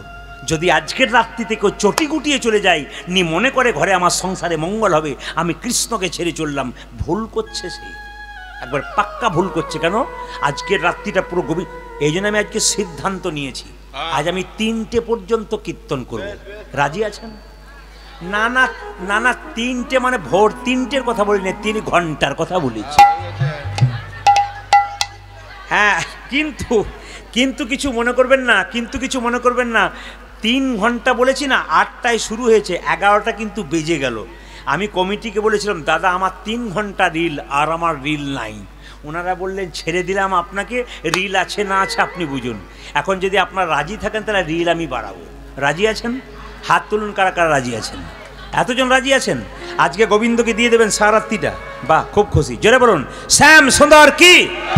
হয় দেখুন যারা গিয়েছিল তারা ফিরে আসছে, ও বুঝে নিয়েছে যে না উপায় নেই, আজকে গোবিন্দকে দিতে হবে, আর মাঝে মাঝে তো যেতে হবে বাইরে। যেরকম রাধা রানী কি, শ্যাম সুন্দর কি, মদন মোহন কি, হরিবাসর কি, সাধুগুরু বৈষ্ণব কি, গৌর ভক্তবৃন্দ কি, প্রেম সে বলো নিতাই গৌর হরি হরি বল। এইবার অঙ্কটা আমি কাঁচা গুনবেন। ছোট্ট দুঃখী কেঁদে কেঁদে বলে গুরুদেব যেমন তেমন জনমে পাই নাই, আমি 84 লক্ষ জনি ভ্রমণ করেছি। এইদিকে এইদিকে এইদিকে এইদিকে এইদিকে যারা পা মেলে আছেন অসুবিধা নেই, হাত মেলে আছেন অসুবিধা নেই, থাকুন, কারণ বসতে গেলে কষ্ট হয়। শুনে নিন, একটু গুনে নিন। 84 লক্ষ জনি ভ্রমণ পেয়ে মানুষ পেয়েছেন, এমনি এমনি মানুষ হন নাই। একটু গুনে নিন, আমি অঙ্কতে কাঁচা। ছোট্ট ছেলে বলছে গুরুদেব, দুঃখী বলছে 20 লক্ষ বার গাছ গাছরা রূপে জন্ম নিলাম। কত রকমের আম গাছ, জাম গাছ, কাঁঠাল গাছ হতে হতে যেদিনে তুলসী গাছ রূপে জন্ম নিলাম, যেদিন তুলসীর পাতা গোবিন্দের সেবাই লাগলো, যেদিন তুলসীর ডাল কণ্ঠে ভক্তরা মালা করে পড়ল, সেদিন আমার গাছ জন্মে থেকে মুক্তি হলো। কত হলো মায়েরা? 20 লক্ষ। গুনবেন 84। আবার দেখুন, বলছে 9 লক্ষ বার জলে জন্ম নিলাম। কত রকমের জলজ জন্তু হতে হতে যেদিন আমি শঙ্খ রূপে জন্মে নিলাম, মায়েদের মুখে 3 বার বেজে উঠলাম। মায়েরা বাড়িতে 3 বার শঙ্খ বাজান। কেন? একবার ব্রহ্মাকে উদ্দেশ্য করে, একবার বিষ্ণুকে উদ্দেশ্য করে, একবার মহেশ্বরকে উদ্দেশ্য করে 3 বার বাজানো হয় 3 জনকে মঙ্গল করার জন্য। কিন্তু ভুল করে আপনারা 4 বার বাজাবেন না। কেন? অসুররা তাদের দেবতাকে সন্তুষ্ট, অসুরদের রাজাকে সন্তুষ্ট করার জন্যে অসুররা 4 বার বাজাতো। এই জন্য যারা 4 বার শঙ্খ বাজিয়ে ফেলবেন তারা অসুরদেরকে আহ্বান করবেন, আর যারা 3 বার শঙ্খ বাজাবেন তারা ব্রহ্মা বিষ্ণু মহেশ্বরকে আহ্বান করবেন। সবাই শুনবেন, শঙ্খ বাজালে কি হয়? বার্লিন বিশ্ববিদ্যালয়ে বিখ্যাত বিজ্ঞানী বলছেন যে শঙ্খ যদি কেউ প্রতিনিয়ত বাজায়, যদি কারো শ্বাসকষ্ট থাকে, তবে অনেকটা কষ্ট তার দূর হয়। শঙ্খ 3 বার বাজাতে হয়। শঙ্খের ভেতরে যে জল আছে ওই জলটা বাড়ির চারিদিকে ছড়িয়ে দিতে হয়। যখন মন্দিরে ভগবানের প্রসাদ দিলেন, শঙ্খের ভেতরে জলটা প্রসাদের উপরে দিতে হয়, জীবাণু নষ্ট হয়, শঙ্খের ভেতরে ক্যালসিয়াম থাকে। এগুলো আমরা এখন বুঝছি, কত আগে পণ্ডিতরা করে গেছেন। যদি ঠিক করতে পারেন কাজে আছে। শঙ্খ কারা কারা বাজাবেন না? যাদের হার্টের দোষ আছে তারা বাজাবেন না, যাদের পেটে বাচ্চা আছে তারা বাজাবেন না, আর যারা গুটকা খৈনি বিড়ি মদ খান তাদের বাজানো চলবে না। শঙ্খকে অপরাধ করবেন না। কৃষ্ণ কুরুক্ষেত্রের যুদ্ধে একটা শঙ্খ বাজিয়েছিল, ওই শঙ্খটার নাম পাঞ্চজন্য। পঞ্চজন নামক অসুরকে মেরে পেয়েছিল। ওই শঙ্খ বাজানোর সঙ্গে সঙ্গে যাদের অসুরদের গর্ভে, স্ত্রীদের গর্ভে সন্তান ছিল নষ্ট হয়ে গিয়েছিল, আর দেবতাদের স্ত্রী গর্ভে সন্তানরা শক্তিমান হয়েছিল। এর থেকে কি প্রমাণ পেলেন? শঙ্খ বাজালে কি হয় না, দেবতারা শক্ত হয় আর অসুররা দুর্বল হয়। তাই আমরা শঙ্খ যখন বাড়িতে বাজাবেন, অশুভ শক্তিগুলো সব দূরে যাবে আর শুভ শক্তি আপনার বাড়িতে আগমন হবে। তাহলে 20 লক্ষ বার আমরা গাছ গাছরা রূপে জন্ম নিলাম, 9 লক্ষ বার জলে জন্ম নিলাম, তারপর হলাম শঙ্খ। কত হলো? 20 আর 9 গুনবেন। 20 আর 9 39 নাকি? হ্যাঁ। বাহ, অনেকে বলছে হ্যাঁ 39। আমি জানি 20 আর 9 39। কি ভক্তি ভরে বলছে। আরো কতক্ষণ অনেকে ভাবছে 39। কত হলো? 29। 11 লক্ষ বার কৃমিকীট রূপে জন্ম নিলাম। কত রকমের পোকা হতে হতে যেদিন আমরা ভ্রমর কুলে জন্ম নিলাম, মধু যখন গোবিন্দের সেবাই লাগালাম, তখন আমাদের কি হলো মায়েরা? আমাদের ওই মধুকুল থেকে, মানে মৌমাছি কুল থেকে মুক্তি হয়ে গেলাম। আর কি কি বলছে? মানে পোকা জন্ম থেকে মুক্তি হলো। কত হলো? 40। 30 লক্ষ বার পশুকুলে জন্ম নিতে নিতে যেদিন আমরা গাভী রূপে জন্ম নিলাম, যেদিনে গাভীর চামড়া দিয়ে শিখল তৈরি হলো, যেদিনে গাভীর দুগ্ধ গোবিন্দ সেবাই লাগলো, সেদিন আমাদের 30 লক্ষ জন্মে থেকে মুক্তি পেলাম গাভী জন্মে পেয়ে। 30 আর 40 কত হলো? 70। 10 লক্ষ বার পাখি কুলে জন্ম নিতে নিতে যেদিনে ময়ূর কুলে জন্ম নিলাম, যেদিনে ভগবান ময়ূর পুচ্ছটা, ময়ূরের পালকটা মাথায় নিল, সেদিনে পাখি জন্ম থেকে মুক্তি পেল। কত হলো মায়েরা? 80। বাকি রইল কত? 4 লক্ষ। 4 লক্ষ বানর কুলে জন্ম নিতে নিতে যেদিন হনুমান কুলে জন্ম নিলাম, সেদিন আমাদের বানর কুল থেকে মুক্তি পেলাম। আমরা মানুষ হয়ে যা পারলাম না, হনুমান তা দেখিয়ে দিল। এই হনুমান যদি মারা যায়, হিন্দুদের কোনো ছেলে তাকে কিন্তু দেখতে পারে না। কেন বলুন তো? তাকে ওই অবস্থায় দেখতে পারে না, সমাধি দেবেই। এই যে কোনো জায়গাতে কোনো হনুমান যদি মারা যায়, হিন্দু দুটো ছেলে যদি ওখানে দাঁড়িয়ে থাকে, ওরা পকেট থেকে পয়সা দেবে কিংবা আদায় করবে, তবু হনুমানের সমাধি দেবে কেন? হনুমানের একটা কাজ আছে। কি কাজ আছে মা? হনুমানকে এত শ্রদ্ধা করা হয় কেন? সীতা দেবীকে যখন হনুমান উদ্ধার করলেন, সীতা হনুমানকে মতির মালা দিল, আর হনুমান মতির মালা দিয়ে কপালে ঠেকালো, চোখে ঠেকালো, কানে ঠেকালো, নাকে শুকলো, জিভ দিয়ে চেটে চেটে দেখলো, তারপর 64 টুকরো করে দাঁতে কেটে ফেলে দিল। লক্ষণ বলছে, মা এ তুমি কি করলে? সীতাকে বলছে, বানরে সপিলে মতি, মতিতে তার নাইক মতি, অনাসে কাটে তার দন্তে। বানর মতির মালা মানে বুঝে? অতুল্য ধন তুলসীরে, তুমি জানো তুলসীরে, কুকুরকে তার মান্য রাখে। তুমি কি জানো না লক্ষ্মী সুখ অতি সুখের পাখি, ব্যাধি কি রাখে তোকে যতন করে? আরে বাবা, এই তুলসী গাছ কত সুন্দর দেখতে, এর মধ্যে কুকুরে প্রস্রাব করে দেয়। ও কি কুকুর জানে তুলসী গুণ কি গুণ আছে? একটা বাচ্চা ছেলেকে মন্দিরে শুয়ে দিন, ও তো পায়খানা প্রস্রাব করে দেবে। ও তো জানে না বাচ্চাটা যে মন্দিরে কি গুণ আছে। বারবার অপমান করছে লক্ষণ হনুমানকে। হনুমানকে সীতা বলছে, হ্যাঁ রে হনু, সত্যি তুই আমার মালাটাকে কেটে দিলি কেন দাঁত দিয়ে? হনুমান কেঁদে কেঁদে বলছে, মা গো, এই মালা কি আমি অপমান করতে পারি? এ তো যেমন তেমন মালা নয়, আমার মায়ের দেওয়া প্রেমের মালা, ভালোবাসার মালা। এ মালা প্রথমে কপালে ঠেকালাম কেন জানো? এ তো যেমন তেমন মালা নয়, এ তো আমার মায়ের দেওয়া প্রেমের মালা, ভালোবাসার মালা। আমি কানে ঠেকালাম কেন জানো? এই মালাতে রাম নাম শোনা যায় কিনা দেখলাম, এই মালা নাক দিয়ে শুকে দেখলাম কেন জানো? এই মালাতে রাম অঙ্গীর গন্ধ পাওয়া যায় কিনা, চোখ দিয়ে ঠেকালাম কেন জানো? এই মালাতে রাম দেখা যায় কিনা দেখলাম। এই মালায় আমি দাঁত দিয়ে কেটে কেটে ফেলে দিলাম কেন জানো? যে মালাতে রাম নাম শোনা যায় না, রাম দেখা যায় না, যে মালাতে রামচরণের তুলসীর স্বাদ পাওয়া যায় না, ও তো অলঙ্কার নয়, কলঙ্কের হার। তাই আমি দাঁত দিয়ে কেটে কেটে ফেলে দিলাম। লক্ষণ হনুমানের হাত ধরে ধরে বলল, হনুমান রে, এতদিন আমারই অহংকার ছিল, আমি রামের ভাই, কিন্তু সব অহংকার আমার ভেঙে গেল কেন জানিস? তুই যে রামকে এত ভালোবাসিস, আমি এমন ভালোবাসতে পারি নাই। ওরে হনুমান, তুই কি হৃদয় মাঝে রাম দেখাতে পারবি?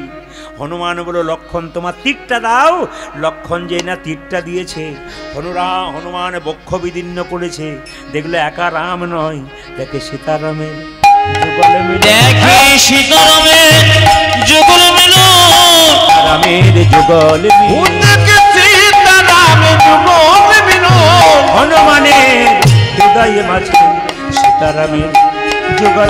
আমার হনুমানে হৃদয় মাঝে আর কি তারে মারতে, আমার হৃদয় মাঝে আর কি তারে, হনুমানের হৃদয় মাঝে আর কি তারে মারে, দেখে সীতারামের যুগল মিলন।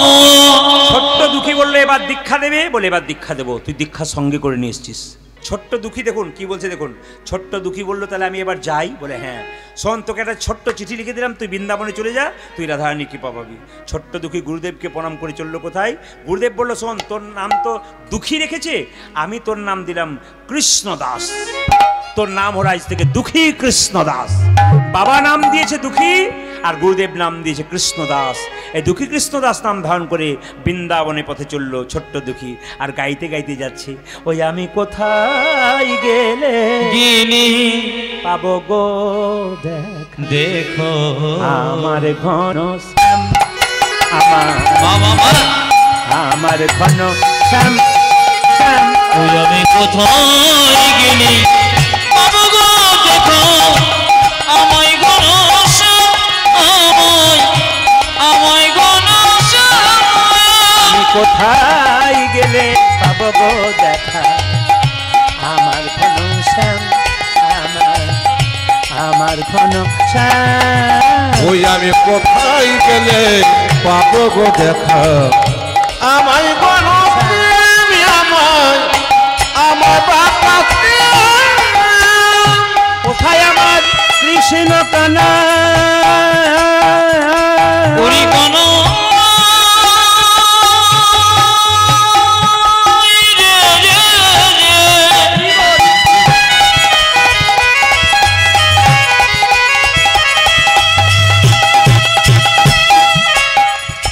একবারে দেখো দে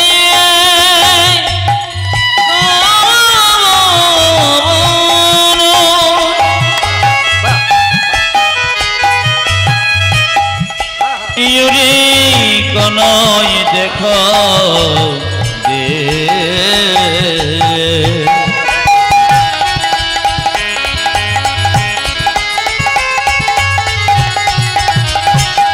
ওরে নয় রে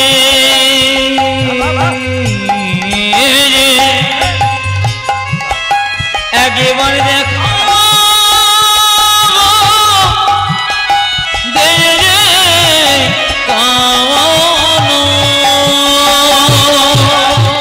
কোথায় আমাকে চির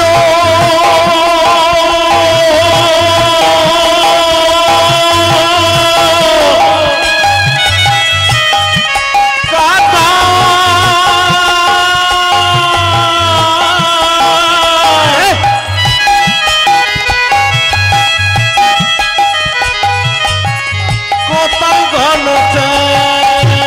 আমি কোথায় গেলে পাবো গো দেখা আমার গণতে আমার আমি কোথায় গেলি পাবো গো দেখো আমায় গণ আমায় গণ দেখা দাও দেখো দেখা দাও দেখো একবার দেখো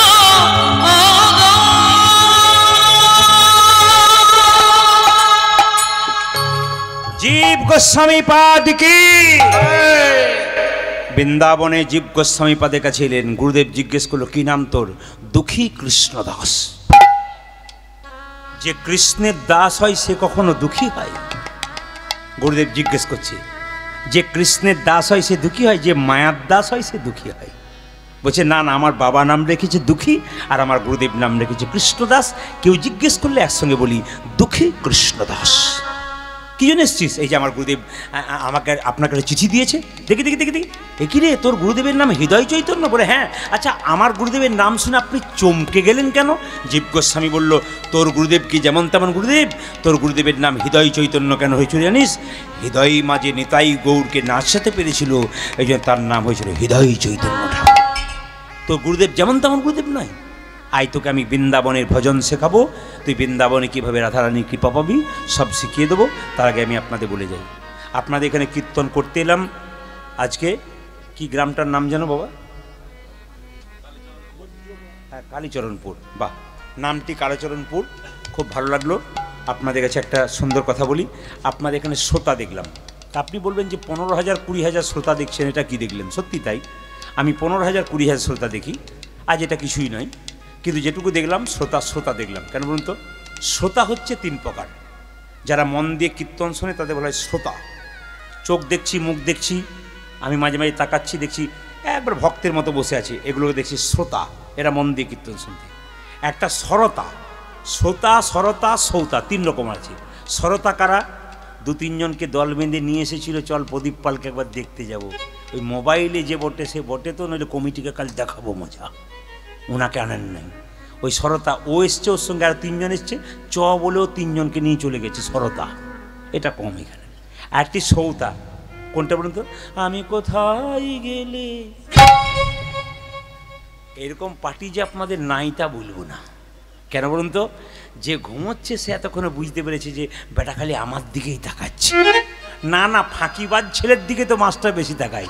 তবে বাবাদের যে সুবিধাটা নয়, মায়েদের সুবিধাটা আছে। বলুন তো, মায়েদের দেখবেন ঘুম পেলে একটা কায়দা ভালো আছে। কি বলুন তো? ঘুম, আপনাদের এখানে জন্য বলি না, অন্য জায়গায় জন্য বললাম। ঘুম পেলেই দেখবেন যে জীবনে মাথায় কাপড় নেয় না, সে দেখবেন ঘুম পেলেই মাথার কাপড় কি বাবা। পাশের মেয়ে বলছে দিদি তুমি ঘুমাচ্ছ? বলে ঘুমোই নাই, ধ্যান করে করে শুনছি। এমন ধ্যান করে না যে লম্বা হয়ে তুলে নিয়ে যেতে হবে। আচ্ছা, একটা কথা বলি, আমাকে প্রদীপ পালকে আপনারা দেখতে পাচ্ছেন 5 থেকে 7 বছর ইউটিউবের মাধ্যমে, টিভিতে দেখতে পাচ্ছেন। আচ্ছা, তার আগে কি আমি কীর্তন করতাম না? কীর্তন করতাম। আমি প্রায়, আমার বয়স যখন বলতে, এখন আমার 52 চলছে, মানে 51+2 এর দিকে আছি। তো এখন কথা হচ্ছে আমি মোটামুটি 25 বছর থেকে কীর্তন করছি। তাহলে 25 বছর আমার কীর্তন করা হয়ে গেল, মানে 27 বছর চলছে। তাহলে কি আমি 5 বছর 6 বছর দিয়ে কীর্তন করতাম না? কীর্তন আমি করতাম কোথায়? ঝাড়খণ্ডে করতাম, পুরুলিয়া করতাম, বাঁকুড়া করতাম, মুর্শিদাবাদ করতাম, নদিয়া করতাম, বীরভূম করতাম। এগুলো আসেনি কেন? ক্যামেরার মাধ্যমে প্রকাশ হলো, তখন এরা চিনতে পারলো যে একজন আছে, এই ক্যামেরা কিন্তু দয়া আছে, ক্যামেরার দয়াতে আমরা অনেক দূর পর্যন্ত যেতে পেরেছি। আজকে দেশ বিদেশ সবাই চিনতে পেরেছে একমাত্র ক্যামেরার মাধ্যমে। তবে আপনাদেরকে একটা ছোট্ট কথা বলে রাখি, ঝাড়খণ্ডে প্রতি বছর একটা আসরে আমি রামনবমীর সময় যেতাম। ওখানে বিকেল 4টা থেকে 7টা পর্যন্ত রামায়ণ হতো, আর 7টার পরে কীর্তন হতো। আমার একটা করে দলের কীর্তন হবে, 24 প্রহর গান, মানে আমি 4 দিন গাইব, 3 রাত্রি আর 1 দিন কুঞ্জবর্ণন। সারাদিন হরে কৃষ্ণ নাম হবে, কেউ নিজে নিজে কাজ করবে। আমাদের দিকে নিয়ম হচ্ছে এরকম, 4 দিন ধরে কীর্তন হবে, হরে কৃষ্ণ নাম চলছে অহরহ, একবারে সারাদিন সারারাত্রি। আর সন্ধ্যাবেলাতে বিকেল 4টা থেকে 7টা রামায়ণ হবে, 7টার পরে 10টা 11টা যেমন পারে কীর্তন হবে, একপালা করে, একটা করে লীলা হবে। তো এখন আমার প্রতিদিন ওখানে একটা করে লীলা হয়।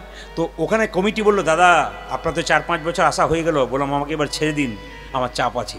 বলে ঠিক আছে ছেড়ে দেবো, কিন্তু এবছর একটা দারুণ জিনিস এনেছি। বলে কীরকম? 80 বছরের লোক দেখবেন রামায়ণ পাঠ করছে। এমন তাহলে এক কাজ করি, যেখানে দেখিবে ছাই উড়াইয়া দেখো তাই, পাইলেও পাইতে পারো অমূল্য রতন।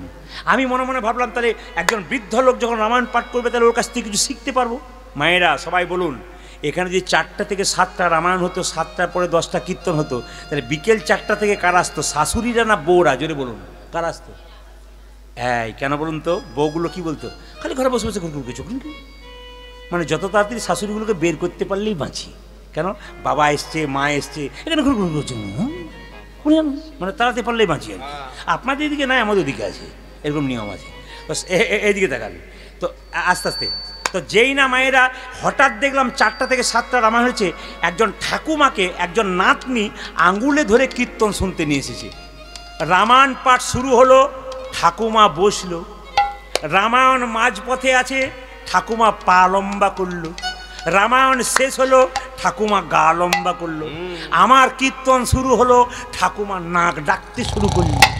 হ্যাঁ, এইবার লক্ষ্য করুন, আমার কীর্তন যখন শেষ হয়ে গেল তখন সবাই উঠছে, তখন ঠাকুমা ঘুমোচ্ছে, নাতনি বলছে ঠাকুমা ওঠো, তখন ঠাকুমা বলছে আরম্ভ হইল, বলে আজ আর হবে না, কাল হবে, চলো। এইবার আবার 3 দিন কীর্তন হয়ে গেল, কুঞ্জবর্ণনের দিন এসে বলছে, বাবা প্রদীপ তোর কীর্তনে কি জাদুরি? বললাম কেন? চরম মধু তোর কীর্তনে। বললাম কি মধু বুঝলাম না। বলছে আমার ছেলেরা আমাকে খুব ভালোবাসে, গ্রীষ্মকালের দিনে 3টে করে ফ্যান, 2টো করে ঘুমের ট্যাবলেট দেয়, আমার ঘুম আসে না, আর তোর কীর্তনে কি ঘুম রে, আমার ঘুমই ছাড়ে না।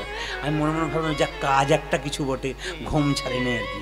কি ঘুম তোর কীর্তনে? বলে এইবার আমাকে বলার পর সেই বৃদ্ধকে গিয়ে বলছে, বাবা তোর রামায়ণ পাঠের বলি হারি যাই। বলে কেন? দারুণ রামায়ণ পাঠ, 3 দিন ধরে শুনলাম, মুগ্ধ হয়ে গেলাম। তখন বয়স্ক লোকটা বলছে, মা 3 দিন ধরে রামায়ণ পাঠ শুনেছো, খুব ভালো। বলে 3 দিন ধরে শুনলাম বাবা, একটি জিনিস আমার মাথায় ঢোকে নাই। বলে কি? রাম রাক্ষস না রাবণ রাক্ষস? তো রামায়ণ পাঠক রেগে বলছে, রামও রাক্ষস নয়, রাবণও রাক্ষস নয়, রাক্ষস আমি যে তোমাকে বোঝাতেই পারলাম না। তা কীর্তন যদি বুঝতে না পারেন, বলে প্রদীপ পাঠ রাক্ষসে ছিল, বেটা বোঝাতেই পারলো না। জোরে বলুন রাধা রানী কি, শ্যাম সুন্দর কি, মদন মোহন কি, হরিবাসর কি।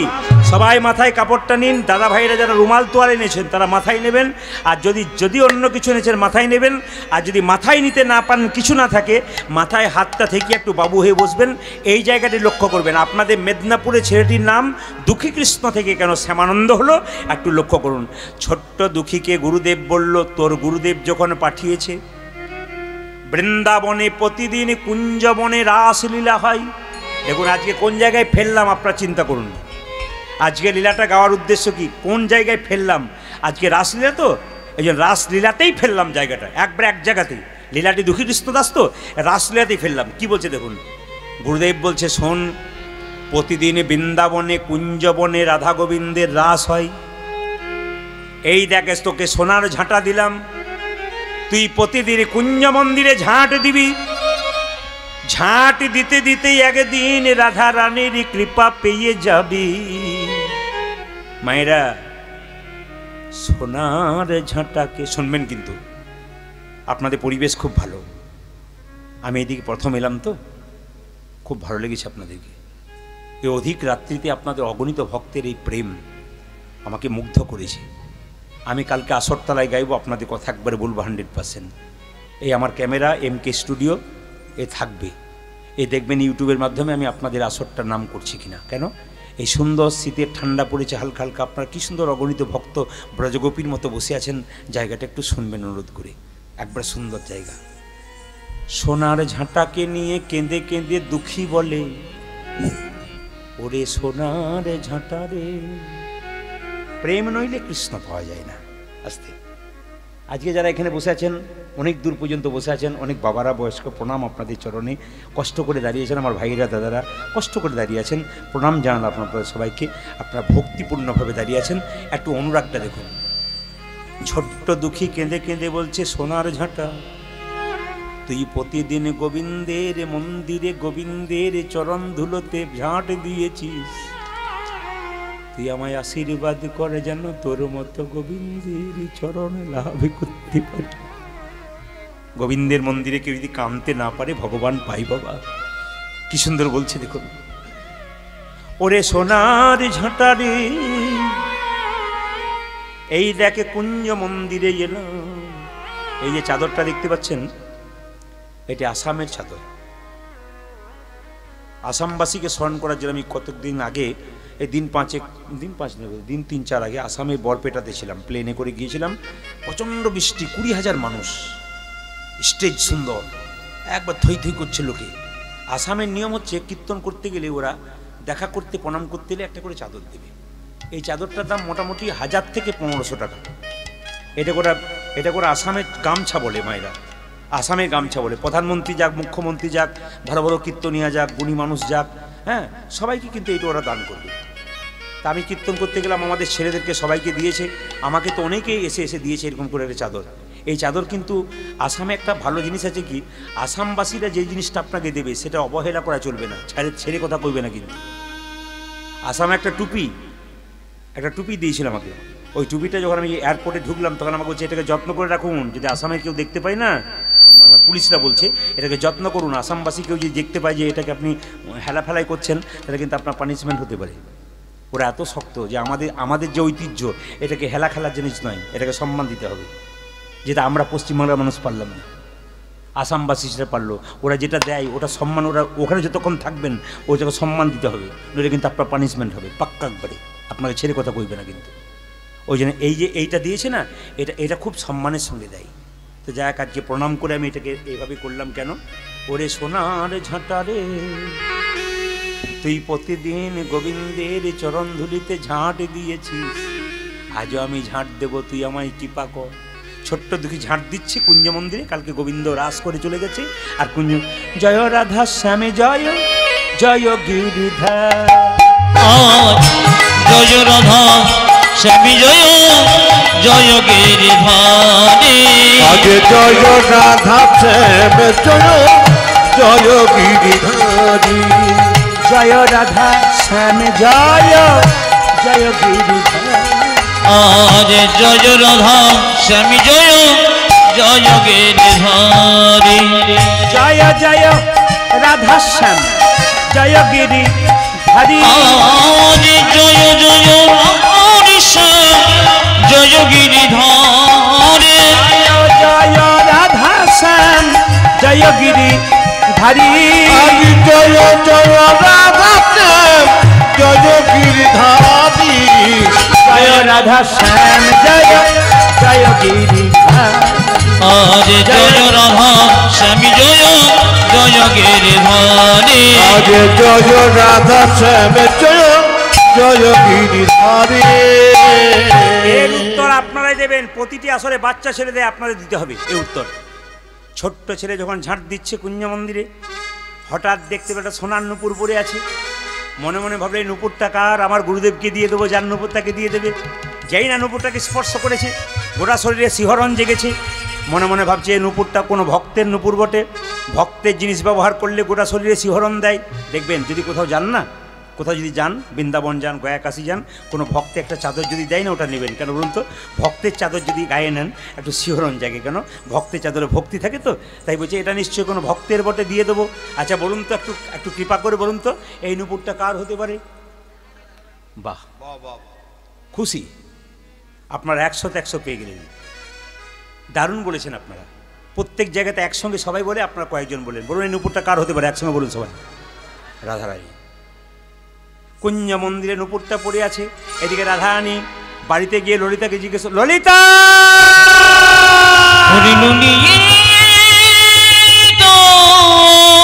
ললিতা সর্বনাশ হয়ে গেছে। দিয়েছে ললিতা। বলে কি? প্রতিদিন কুঞ্জ মন্দিরে ঝাঁট দিতে গোবিন্দের সঙ্গে লীলা করি, আজকে আমার নুপুরটা খুলে পড়ে গেছে। ললিতা তুই এনে দে। ললিতা বলছে আমি কি করে যাব? বৃন্দাবনের নিয়ম আছে মায়েরা, যে বৃন্দাবনের মেয়েরা কিন্তু মাথার কাপড়টা নেয় এরকম। যদি বৃন্দাবনে যান, আগে ছিল, এখন আস্তে আস্তে আধুনিক হচ্ছে, আগেকার বৃন্দাবনের বজগোপীরা মাথার কাপড়টা এরকম নিত। কেন? সামনে দেখতে পেতো, সাইডগুলো দেখতো না। এইটুকু সামনেটা দেখতো, সাইডে কে যাচ্ছে দেখতো না, এরকম। ললিতা বলছে আমি কি করে যাব? রাধারানী বলছে তুই চলে যা, তুই না গেলে কিন্তু হবে না। ললিতা বলছে তুই সমস্যায় ফেলাবি আর আমি সমস্যার সমাধান করব। বলছে হ্যাঁ তোকে যেতেই হবে। ললিতা বলছে কেমন করে যাব? বলছে তুই এক কাজ কর, তোকে যেন কেউ চিনতে না পারে, মাথায় কাপড় নিয়ে চলে যা কুঞ্জ মন্দিরে। ললিতা যাচ্ছে কিভাবে দেখুন, রাধা কৃষ্ণ নাম লইয়া ললিতা আমারে রাধা কৃষ্ণের নাম লইয়া ললিতা চলে, রাধা কৃষ্ণ নাম লইয়া ললিতা চলে। ও দেখো রাধা কৃষ্ণ নামে লইয়া ললিতা চলে। হ্যাঁ, কুঞ্জ মাঝে কৃষ্ণ দাস হাসে নয়ন জলে গো। আমার কুঞ্জ মাঝে কৃষ্ণ দাস হাসে নয়ন জলে গো। কুঞ্জ মাঝে কৃষ্ণ দাস হাসে নয়ন জলে। ও দেখো কুঞ্জ মাঝে কৃষ্ণ দাস হাসে নয়ন জলে গো। রাধা কৃষ্ণ নাম লইয়া ললিতা চলে। আমার রাধা কৃষ্ণের নাম লইয়া ললিতা চলে। এই দিকে দেখান, একা পুরুষ মানুষ দাঁড়িয়ে আছে, কে? কৃষ্ণদাস ঝাঁট দিচ্ছে। ললিতা মাথায় কাপড় নিয়ে বলছে বাবাজি, বাবাজি। কৃষ্ণদাস মনে মনে ভাবলো কুঞ্জ মন্দিরে নারী কণ্ঠস্বর, মেয়ে ছেড়ে কেন? কে তুমি? আপকো এক নুপুর মিলা হ্যাঁ, ব্রজগোপীর ভাষা। বৃন্দাবনে গেলে এই ভাষা শুনতে পাবেন। আপকো এক নুপুর মিলা হ্যাঁ, মানে তুমি কি একটা নুপুর পেয়েছো? কৃষ্ণদাস বলছে নুপুর তো আমি পেয়েছি। তখন মেয়েটি বলছে, ললিতা বলছে ও নুপুর মেরা হ্যাঁ, মুঝে দে দিজিয়ে। ও নুপুর আমার, আমাকে দিয়ে দাও। কৃষ্ণদাস কত চালাক দেখুন, ললিতার পায়ের দিকে তাকাচ্ছে, দেখছে দুটো পায়ের নুপুর রয়েছে। সঙ্গে সঙ্গে কৃষ্ণদাস বলছে এ নুপুর যদি তোমার হবে তবে তোমার দুটো পায়ের নুপুর এলো কোথা থেকে? ললিতা তখন তাড়াতাড়ি ঘাগরা দিয়ে ঢাকা দিচ্ছে। কৃষ্ণদাস বলছে ছুপারলো জেতনা ভি ছুপারলো পাকার গই হ্যাঁ তুমি যতই লুকানোর চেষ্টা করে ধরা পড়ে গেছো। তো ললিতা বলছে বাবাজি ও নুপুর মেরে নাহি হ্যাঁ, মেরা সেহেলিকে লিয়ে হ্যাঁ, আমার নয়, আমার বান্ধবীর বটে। যার নুপুর তুমি তাকে পাঠিয়ে দাও। তারপর রাধারানী কৃপা পাবে। লক্ষ্য করুন, যার নুপুর তাকে পাঠিয়ে দাও। ললিতা কি বলছে রাধে। রাধারানী বলছে কি হলো ললিতা? বলছে গোড়াতেই ধরা পড়ে গেলাম। আমার পায়ের দিকে তাকিয়েছে, দুটো পায়ের নুপুর দেখতে পেয়ে বলছে এ তো তোমার নুপুর নয়, দুটো পায়ের নুপুর এলো কোথা থেকে? বললাম আমার বান্ধবীর বটে, তুই চল নইলে নুপুর পাবি না। রাধারানী বলছে আমি যাবো কি করে? বলছে আমি যেমন করে গেলাম তুইও সেরকম করে চল, নইলে নুপুর পাবি না। রাধারানী বলছে যেতেই হবে? বলে হ্যাঁ, নাইলে পাবি না। এখন রাধারানী চলে যাচ্ছে পেছন পেছন, ললিতা আগে আগে। ললিতারও সঙ্গে আজ ললিতার সঙ্গীত তখন রাধারানী চলে, ললিতারও সঙ্গে তখন রাধারানী চলে। ও যাজে ললিতার সঙ্গে তখন রাধারানী চলে। কৃষ্ণদাস নুপুর পেয়ে হাসে নয়ন জলে গো। আজ কৃষ্ণদাস নুপুর পেয়ে হাসে নয়ন জলে গো। কৃষ্ণদাস নুপুর পেয়ে হাসে নয়ন জলে গো। কৃষ্ণদাস নুপুর পেয়ে হাসে নয়ন জলে গো। যেই না রাধারানী চিৎকার করেছে বাবাজি, কৃষ্ণদাস মনে মনে ভাবছে এ পৃথিবীতে অনেক নারী কণ্ঠস্বর শুনেছি, কিন্তু এই রকম নারী কণ্ঠস্বর শুনি নাই। তুমি কে? ধীরে তুমি কে? কৃষ্ণদাস বলছে তুমি কে? রাধারানী বলছে বাবাজি আপকো নুপুর মিলা হ্যাঁ। একই কথা, তুমি কি নুপুর পেয়েছো? বলছে হ্যাঁ নুপুর পেয়েছি। ও নুপুর আমার দিয়ে দাও। কৃষ্ণদাস বলছে দাঁড়াও দাঁড়াও, তুমি দেখাও তোমার দুটো পায়ে নুপুর আছে কিনা। রাধারানী দেখালো, দেখো দেখো আমার একটা পায়ে নুপুর আছে, একটা পায়ে নাই। কৃষ্ণদাস বলছে ও তো এখনো মিলে নাই। বলে কেন? আমার হাতের নুপুর তোমার হাতের নুপুর আমার পায়ের নুপুর মিলাইয়ে দেখো, যদি মিলে যাই তবে নুপুর তুমি আমাকে দিয়ে দেবে। কৃষ্ণদাস মনে মনে ভাবছে এটা একটা কথা বটে। তোমার হাতের নুপুর আমার পায়ে, আমার হাতের নুপুর তোমার পায়ের নুপুর যদি মিলে যায় নুপুর দিয়ে দেবো। আমি অত বোকা নয়, তোমার যে নুপুর এখনো প্রমাণ হয় নাই, তুমি যার সঙ্গে এসেছো কালকে মিথ্যে কথা বলেছিল, তাই তুমি যদি মিথ্যে কথা বলো, তবে আমি যখন ঝাঁট দিচ্ছিলাম কুঞ্জ মন্দিরে, যার নুপুর তার চরণতলটা ঝাঁট দি নাই, এই চরণতল আর তোমার চরণতলে মিলাইয়ে দেখব, যদি মিলে যায় তবে তোমাকে নুপুর দিতে বাধ্য হব। ললিতা বলছে নুপুর, রাধারানী চরণতলটা দেখা। যেই না রাধারানী চরণতলটা দেখিয়েছে, দেখলো এই চরণে যা চিহ্ন ওই চরণে তাই চিহ্ন। কৃষ্ণদাস মনে মনে ভাবলো তার কেউ নয়, প্রেমময়ী রাধারানী এসেছে। রাধারানীকে কাছে পেয়ে বলছে, ওগো রাধে এসেছো যদি, বলে দেখাও তোমার স্বরূপে দেখা, দেখাও তোমার স্বরূপে দেখাও, তোমার স্বরূপে দেখা, দেখা তোমার স্বরূপে দেখা। কৃপা করে এসেছো যদি, দেখাও তোমার স্বরূপে দেখা। কৃপা করে এসেছো যদি, দেখাও তোমার স্বরূপে দেখাও। আপনারা এতক্ষণ ধরে লীলা শুনছেন, অনেকে মন্তব্য করেছিল প্রদীপ পালের লীলা পালাই শুনতে পাই না, ওদের ঝামা একটু ঘুষে দেবেন, বলে দেবেন যে দেখো কি দেখলাম। আসলে তা নয়, আমি আগেই বলেছি যে ইউটিউবের মাধ্যমে শুধু কথা তুলে দেয়, ভালো ভালো কথাগুলো, একটাও গান দেয় না, লীলা দেয় না। আপনারা সব স্বচক্ষে দেখতে পেলেন, কানে শুনতে পেলেন যে আমি কিন্তু লীলার বাইরে যাই নাই, আমি লীলার ভেতরে ভেতরেই আস্তে আস্তে বেরিয়ে যাচ্ছি। যে জন কৃষ্ণ ভজে সে বড়, জোরে বলুন। যে ঘুমাচ্ছে সে বলুন, দু একজন কিন্তু দিচ্ছে। যেজন কৃষ্ণ ভজে সে বড়, একটু জোরে শুনবো, সে বড় চতুর। একটা প্রমাণ দিয়ে দিই, একজন বুড়িমা চোখে দেখতে পায় না, ভগবানকে ডাকে, প্রভু দেখা দাও, দেখা দাও, দেখা দাও, দেখা দাও, দেখা দাও। ভগবান বলছে, বুড়ি তুই কি চাস? ডাকলি বছর 20, বল তুই কি চাস? বলছে, আমার 3টে জিনিস নাই, দিয়ে দাও। চোখে দেখতে পাই না, ছেলের বিয়ে হয় নাই, বিয়ে দিয়ে দাও, আমাকে চোখ দাও, আর আমাকে সোনা দানা টাকা পয়সার মালিক করে দাও। ভগবান বলছে, বুড়ি তুই ডাকলি বছর 20, সে তুই এই চাইলি, তোকে 3টে দেবো না, একটা দেবো। বুড়ি বলছে, তাহলে আমার চোখ হলে ছেলের বিয়ে হবে না, ছেলের বিয়ে হলে সোনা হবে না, আমি ডাকতে ছাড়বো না। ভগবান বলছে, তোকে দেবোই না। বলছে, না দেবে তো তোমাকে ডাকতেও ছাড়বো না। ভগবান চলে যায়, বুড়ি ডেকেই যায়। ভগবান বলছে, কি চাস বল? বললাম তো 3টে জিনিস চাই। কি? চোখে দেখতে চাই, চোখ নাই, ছেলের বিয়ে দাও, বিয়ে হয়ে যায় যেন, আর যেন সোনা দানা টাকা পয়সার মালিক হয়ে যায়। ভগবান বলছে, যা চাইবি একটা চা, 3টে দেবো না। বুড়ি বলছে, তাহলে তোমাকে ডাকতেও ছাড়বো না, ডেকেই যাবো তোমাকে, তুমি ভেবেছো কি যাবে কোথায়? ভগবান চলে যাচ্ছে, বুড়ি ডেকেই যাচ্ছে। ভক্তের ডাকে ভগবানের সাড়া দেওয়া দরকার। ভগবান বলছে, বুড়ি তোকে একটা অপশান দিলাম, যা চাইবি একটা দেবো, 3টে দেবো না।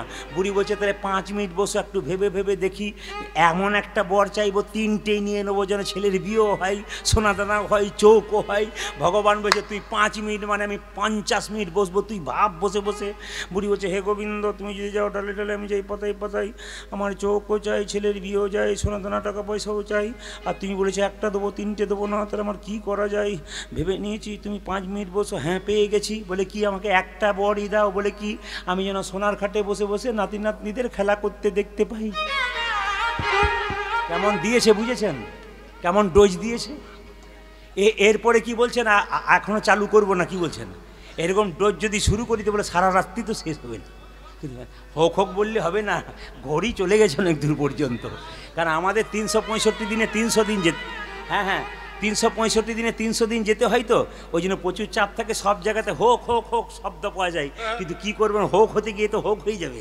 এই জন্য সবাইকে কাল যিনি বায়না করেছেন তিনি তো অপেক্ষা করেছেন, ওখানেও হোক হোক হোক না। ঠিক আছে, আপনাদের ভালোবাসা মাথায় থাক। আসুন, কি বলছে সবাই লক্ষ্য করুন। যে জন কৃষ্ণ ভজে সে বড় চতুর। বলছে, তাহলে এক কাজ করো, দেখাও তোমার স্বরূপে দেখা, দেখাও তোমার স্বরূপে দেখাও, দেখাও তোমার স্বরূপে দেখা, দেখাও তোমার স্বরূপে দেখা। কৃপা করে এসেছো যদি, দেখাও তোমার স্বরূপে দেখা। কৃপা করে এসেছো যদি, প্রেমময়ের রাধারানী, কৃপা করে এসেছো যদি, প্রেমময়ের রাধারানী, কৃপা করে এসেছো যদি, আজ দেখাও তোমার স্বরূপে দেখাও। ললিতা কানে কানে বলছে, রাই তোর রূপটা দেখা। কৃষ্ণ সঙ্গে সঙ্গে ললিতাকে রাধারানী ধমকে বলছে, চুপ কর, তুই সকাল থেকে কৃষ্ণদাসের পক্ষে হয়ে বলছিস, আমার পক্ষে বলছিস না। সঙ্গে সঙ্গে রাধারানীকে ললিতা বলছে, রাধারানী শোন ভালো করে, তুই প্রতিদিন কুঞ্জ মন্দিরে আছিস, কোনো দিন তো তোর নুপুর খোলে না, আজ তোর নুপুর খুললো কেন? কৃষ্ণদাসকে কৃপা করিবে বলে, কৃষ্ণদাসকে কৃপা করিবে বলে, দাসকে কৃপা করবে ও বলে। কৃষ্ণ দাসকে কৃপা করবে বলে, তাই তো নুপুর খোলে দাসকে কৃপা করবে বলে। তাই তো তোর নুপুর খোলে দাসকে কৃপা করিবে বলে। তাই তো তোর নপুর খোলে, দাসকে কৃপা করিবে বলে। তাই তো তোর নপুর কৃষ্ণ দাসকে কৃপা করিবে বলে। আমি আগেই বলেছি সবাই চোখ দুটো খুলবেন এই সময়। একবারে পুণ্য মন্দিরে যেখানে বৃন্দাবনে গোবিন্দ রাস করেছিলেন সেই জায়গাতে আজকে আনলাম, সেই পরিস্থিতিতে আনলাম। আজকে যেহেতু বৃন্দাবনের রাস, শুধু বৃন্দাবন নয়, আপনাদের এই কালীচরণপুরটাও রাস বৃন্দাবন হয়ে গেছে। আজকে মধুর বৃন্দাবনে আপনারা এসছেন, সবাই স্থিরভাবে রাধারানী রূপের কথা একটু শুনবেন। সবাই একবারে করজোরে বসুন, সবাই বাবু হয়ে বসুন। রাধারানী বলছে, এক কাজ কর কৃষ্ণদাস, তুই আমার রূপই দেখবি? বলে হ্যাঁ দেখবো, তবে এক কাজ কর, নুপুরটা আমায় পরিয়ে দে। নুপুরটা কৃষ্ণদাসকে নিয়ে রাধারানী নিজের হাতে কৃষ্ণদাসের কপালে তিলক করে দিয়েছে। এইবার কৃষ্ণদাস আমার চরণে পরিয়ে দে নুপুরটা। কৃষ্ণদাস কেঁদে কেঁদে বলছে, রাধে গো, রাধারানীর চরণে নুপুর পরাতে গেলে সোনার বেদির ওপর রেখে পরাতে হয়। সোনার বেদি নাই, আমি কেমন করে পরাবো? ললিতা বলছে, ওরে ওরে কৃষ্ণদাস, শাস্ত্রে তো অনেকই কথাই বলে, সোনার বেদি নাই বা রইল, হৃদয় মাঝারে রেখে পরাইয়ে দে না। মাঝারে রেখে পরাইয়ে দে না।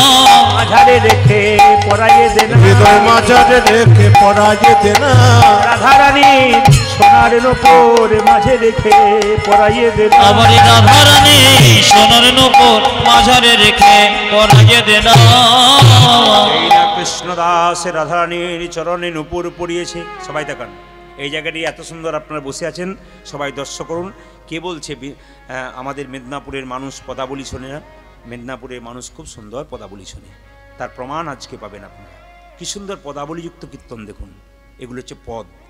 রাধারানী দাঁড়িয়ে আছে, বলছে, ওরে কৃষ্ণদাস, তুই আমাকে দেখে পদ রচনা কর, আমি দেখতে কেমন?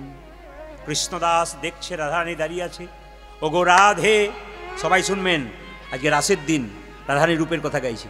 ওগো রাধে, তোমাকে দেখে মনে হচ্ছে একটা সোনার প্রতিমা, তোমার মুখটা যেন সোনার আয়না। তোমাকে দেখে আমি পদ লিখবো, কি লিখবো জানো? রায় আমার কনক মুকুর কাতি গো, কনক মুকুর কাতি। ওরাই কনক মুকুর কাতি গোরাই, কনক মুকুর কাতি। এ বলছে কীর্তন পদের দ্বারা বুঝতে পারবে না, সুন্দর বুঝতে পারবেন। শ্যাম বিনোদের সুন্দর তাহাতে কতে তো যে শ্যাম বিনোদে সুন্দর তন, তাহাতে কতে ভাতে। দেখুন দেখুন, বলছে রাধে তোমার মুখটা চাইনার মতো, তার মধ্যে কৃষ্ণ দেখতে পাচ্ছি। এই যে গানগুলো গাইছি না, কম বয়সের ছেলেগুলো রয়েছে, আমার বাবারা ভাইয়েরা রয়েছেন, মাথাগুলো নড়ছে এমনি করে। এখানে যারা কীর্তন শুনছেন তাদের মাথাগুলো কেন নড়ছে? পদাবলী একটা গুণ আছে। শ্যাম বিনোদের সুন্দর তন তাহাতে কতে তো ভাতি। শ্যাম বিনোদীয় সুন্দর তাহাতে কতে ভাতি। কৃষ্ণদাস কেঁদে কেঁদে বলে, রাধে আমার নয়ন যুগ সফল হলো না। আমার নয়ন যুগল সফল হলো রে। আমার নয়ন যুগল সফল হলো না। ওই আমার নয়ন যুগল সফল হলো। আজকে আপনারা ইউটিউবের মাধ্যমে একটাও গান শুনতে পাবেন না। এত গান আমি ছাড়লাম, এত গান গাইলাম, একটাও পাবেন না, শুধু কথা পাবেন। আমার নয়ন যুগল সফল হলো না। আমার নয়ন যুগল সফল হলো রে।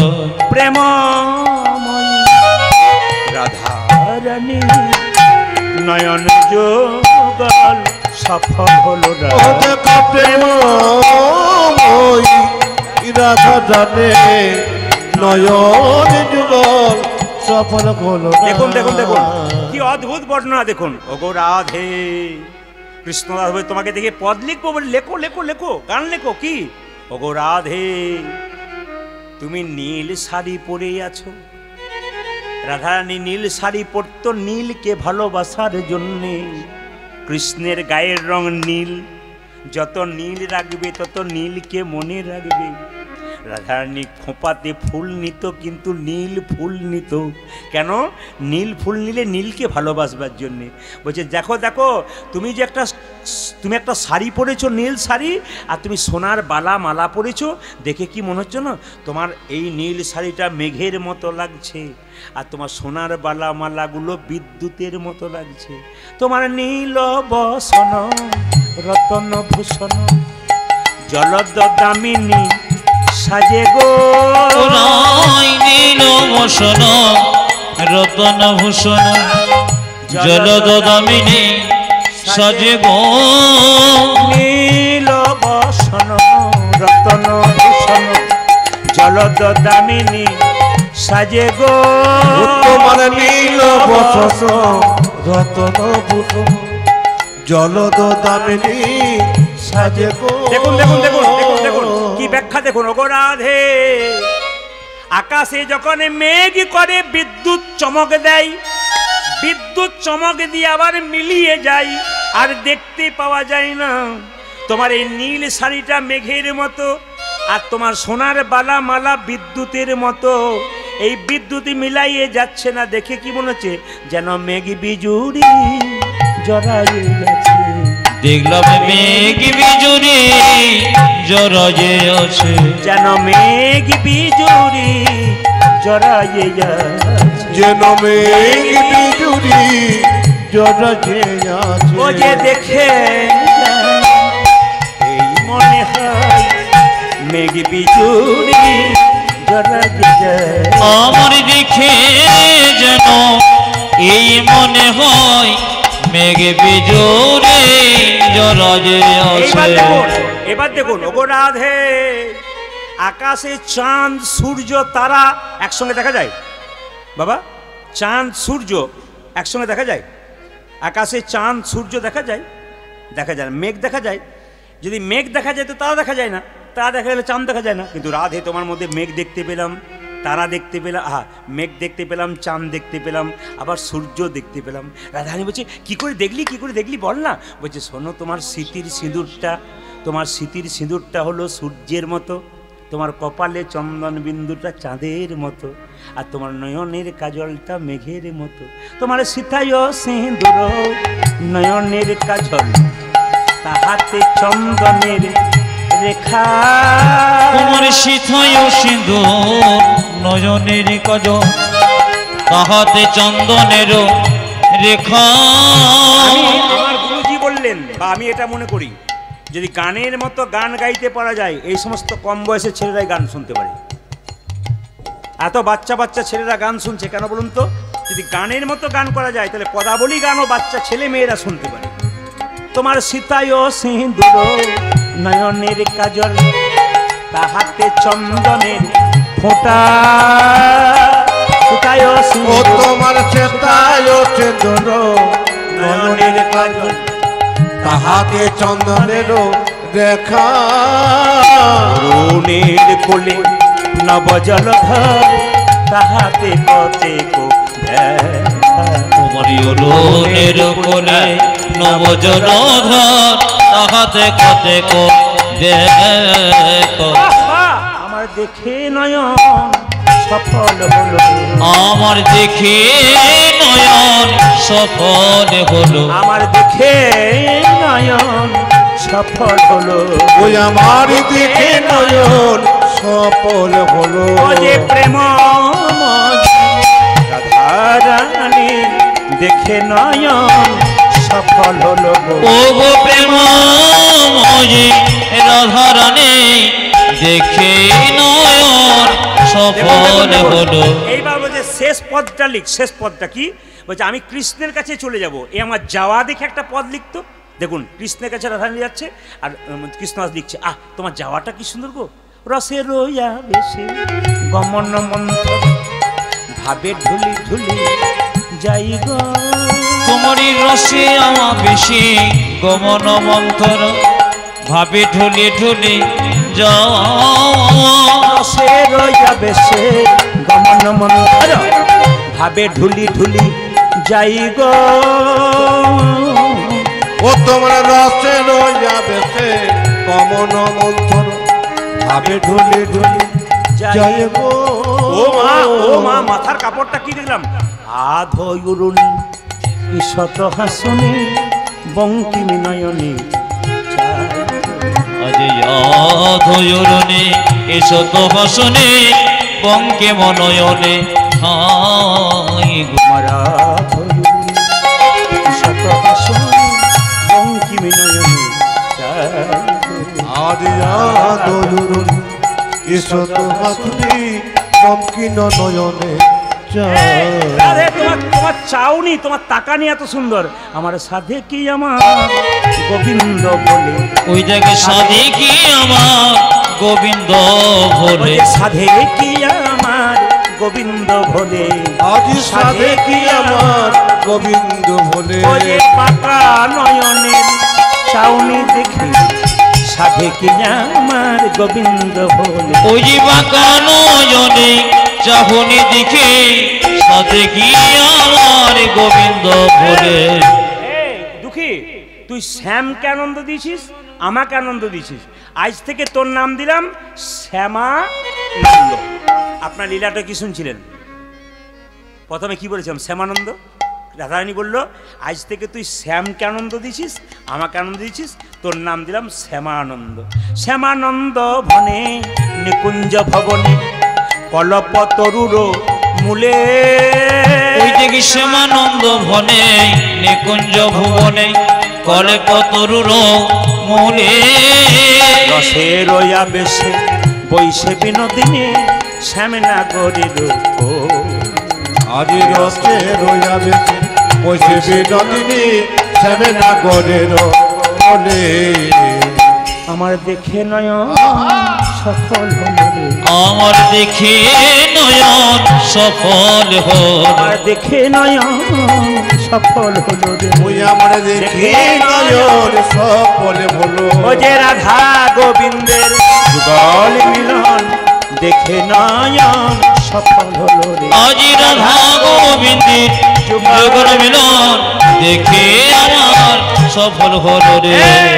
কৃষ্ণদাস এবার তুই যা। কৃষ্ণদাস চলে গেছে। দেখুন, ভালো কাজ যদি কেউ করে, তার যদি নাম ডাক হয়, তার পেছনে লোক লেগে যায়। এখন কৃষ্ণদাসের কপালে রাধারানী তিলক করেছে। হৃদয় চৈতন্যকে একজন বলছে তোমার সব শিষ্য তো ভালো, একটা শিষ্য তোমার নাম ডোবালো। বলে কেন? তোমার তিলকটা মুছে সে নাকি রাধারানীর তিলক করেছে। তখন হৃদয় চৈতন্য বলছে আমার শিষ্য ওই ওই আমাদের কৃষ্ণদাস, ও আমার তিলকটা মুছে রাধারানীর তিলক করেছে। দেখাচ্ছি মজা। ওর সাহস এত বড়, ছুটছে।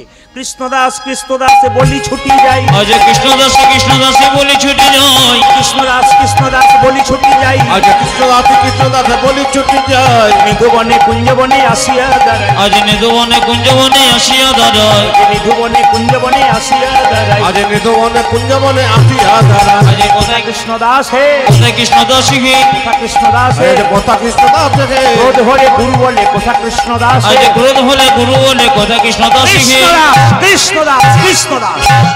গুরুদেব আমি কি অন্যায় করেছি? হ্যাঁ। তুই আমার তিলকটাকে মুছে তুই রাধারানী তিলক করেছে? হ্যাঁ। স্বয়ং রাধারানী তিলক করে দিয়েছে। তিলক মোচ না আমি মুছবো না, তিলক মোচ না আমি মুছবো না। আপনি আমাকে দীক্ষা দিয়েছেন, আপনি মুছে দেখান। যেই না হৃদয় চেতন মুছতে গেছে, তিলক মোচ, তিলক মোচ, তিলক যতই মোছে ঝলমল করে, তিলক যতই মুছে ঝলমল করি, যতই মোছে ঝলমল ও করে, তিলক যতই মুছে ঝলমল করে। রাধারানী নুপুর তিলক যতই মুছে ঝলমল করে, রাধারানী নুপুর তিলক যতই মুছে ঝলমল করে, রাধারানীর নকুল তিলক, যতই মুছে ঝলমল করে, রাধারানীর নকুল তিলক যতই মুছে ঝলমল করে। এমন পদার্থ দিয়ে তিলক করেছিস তো তিলক মুছছে না, তোকে আমি বেতের। জীব গোস্বামী এসে বললো দাঁড়ান, আপনার শিষ্যকে আপনি মারবেন না, যদি মরে যায় তবে কি শিষ্য শিক্ষা দেবেন আপনি? হৃদয় চৈতন্য বলে যা, তুই জীব গোস্বামী যিনি বেঁচে গেলি। হৃদয় চৈতন্য রাত্রিবেলায় যখন বাড়ি ফিরে গেছে, স্বপ্ন দিচ্ছে মহাপ্রভু। হৃদয় চৈতন্য তোমার হৃদয়ে আজ থেকে থাকবো না। বলে কেন? রাধারানী তিলক করেছে তোমার শিষ্য, স্বয়ং রাধারানী করে দিয়েছে, তুমি তাকে অপমান করেছো, আমি তোমার হৃদয় থেকে আজ থাকবো না। রাত্রিবেলায় কেঁদে কেঁদে হৃদয় চৈতন্য বলছে কোনো চিন্তা করবেন না, আমি সকালেই ক্ষমা চেয়ে নেবো। ছুটে এলো কৃষ্ণদাস, কৃষ্ণদাস। গুরুদেব আমি কি কোনো অন্যায় করেছি? আর কোনো অন্যায় নয় বাবা, সত্যি রাধারানী তোকে নূপুর তিলক করেছে, আয় আমার কোলে আয়।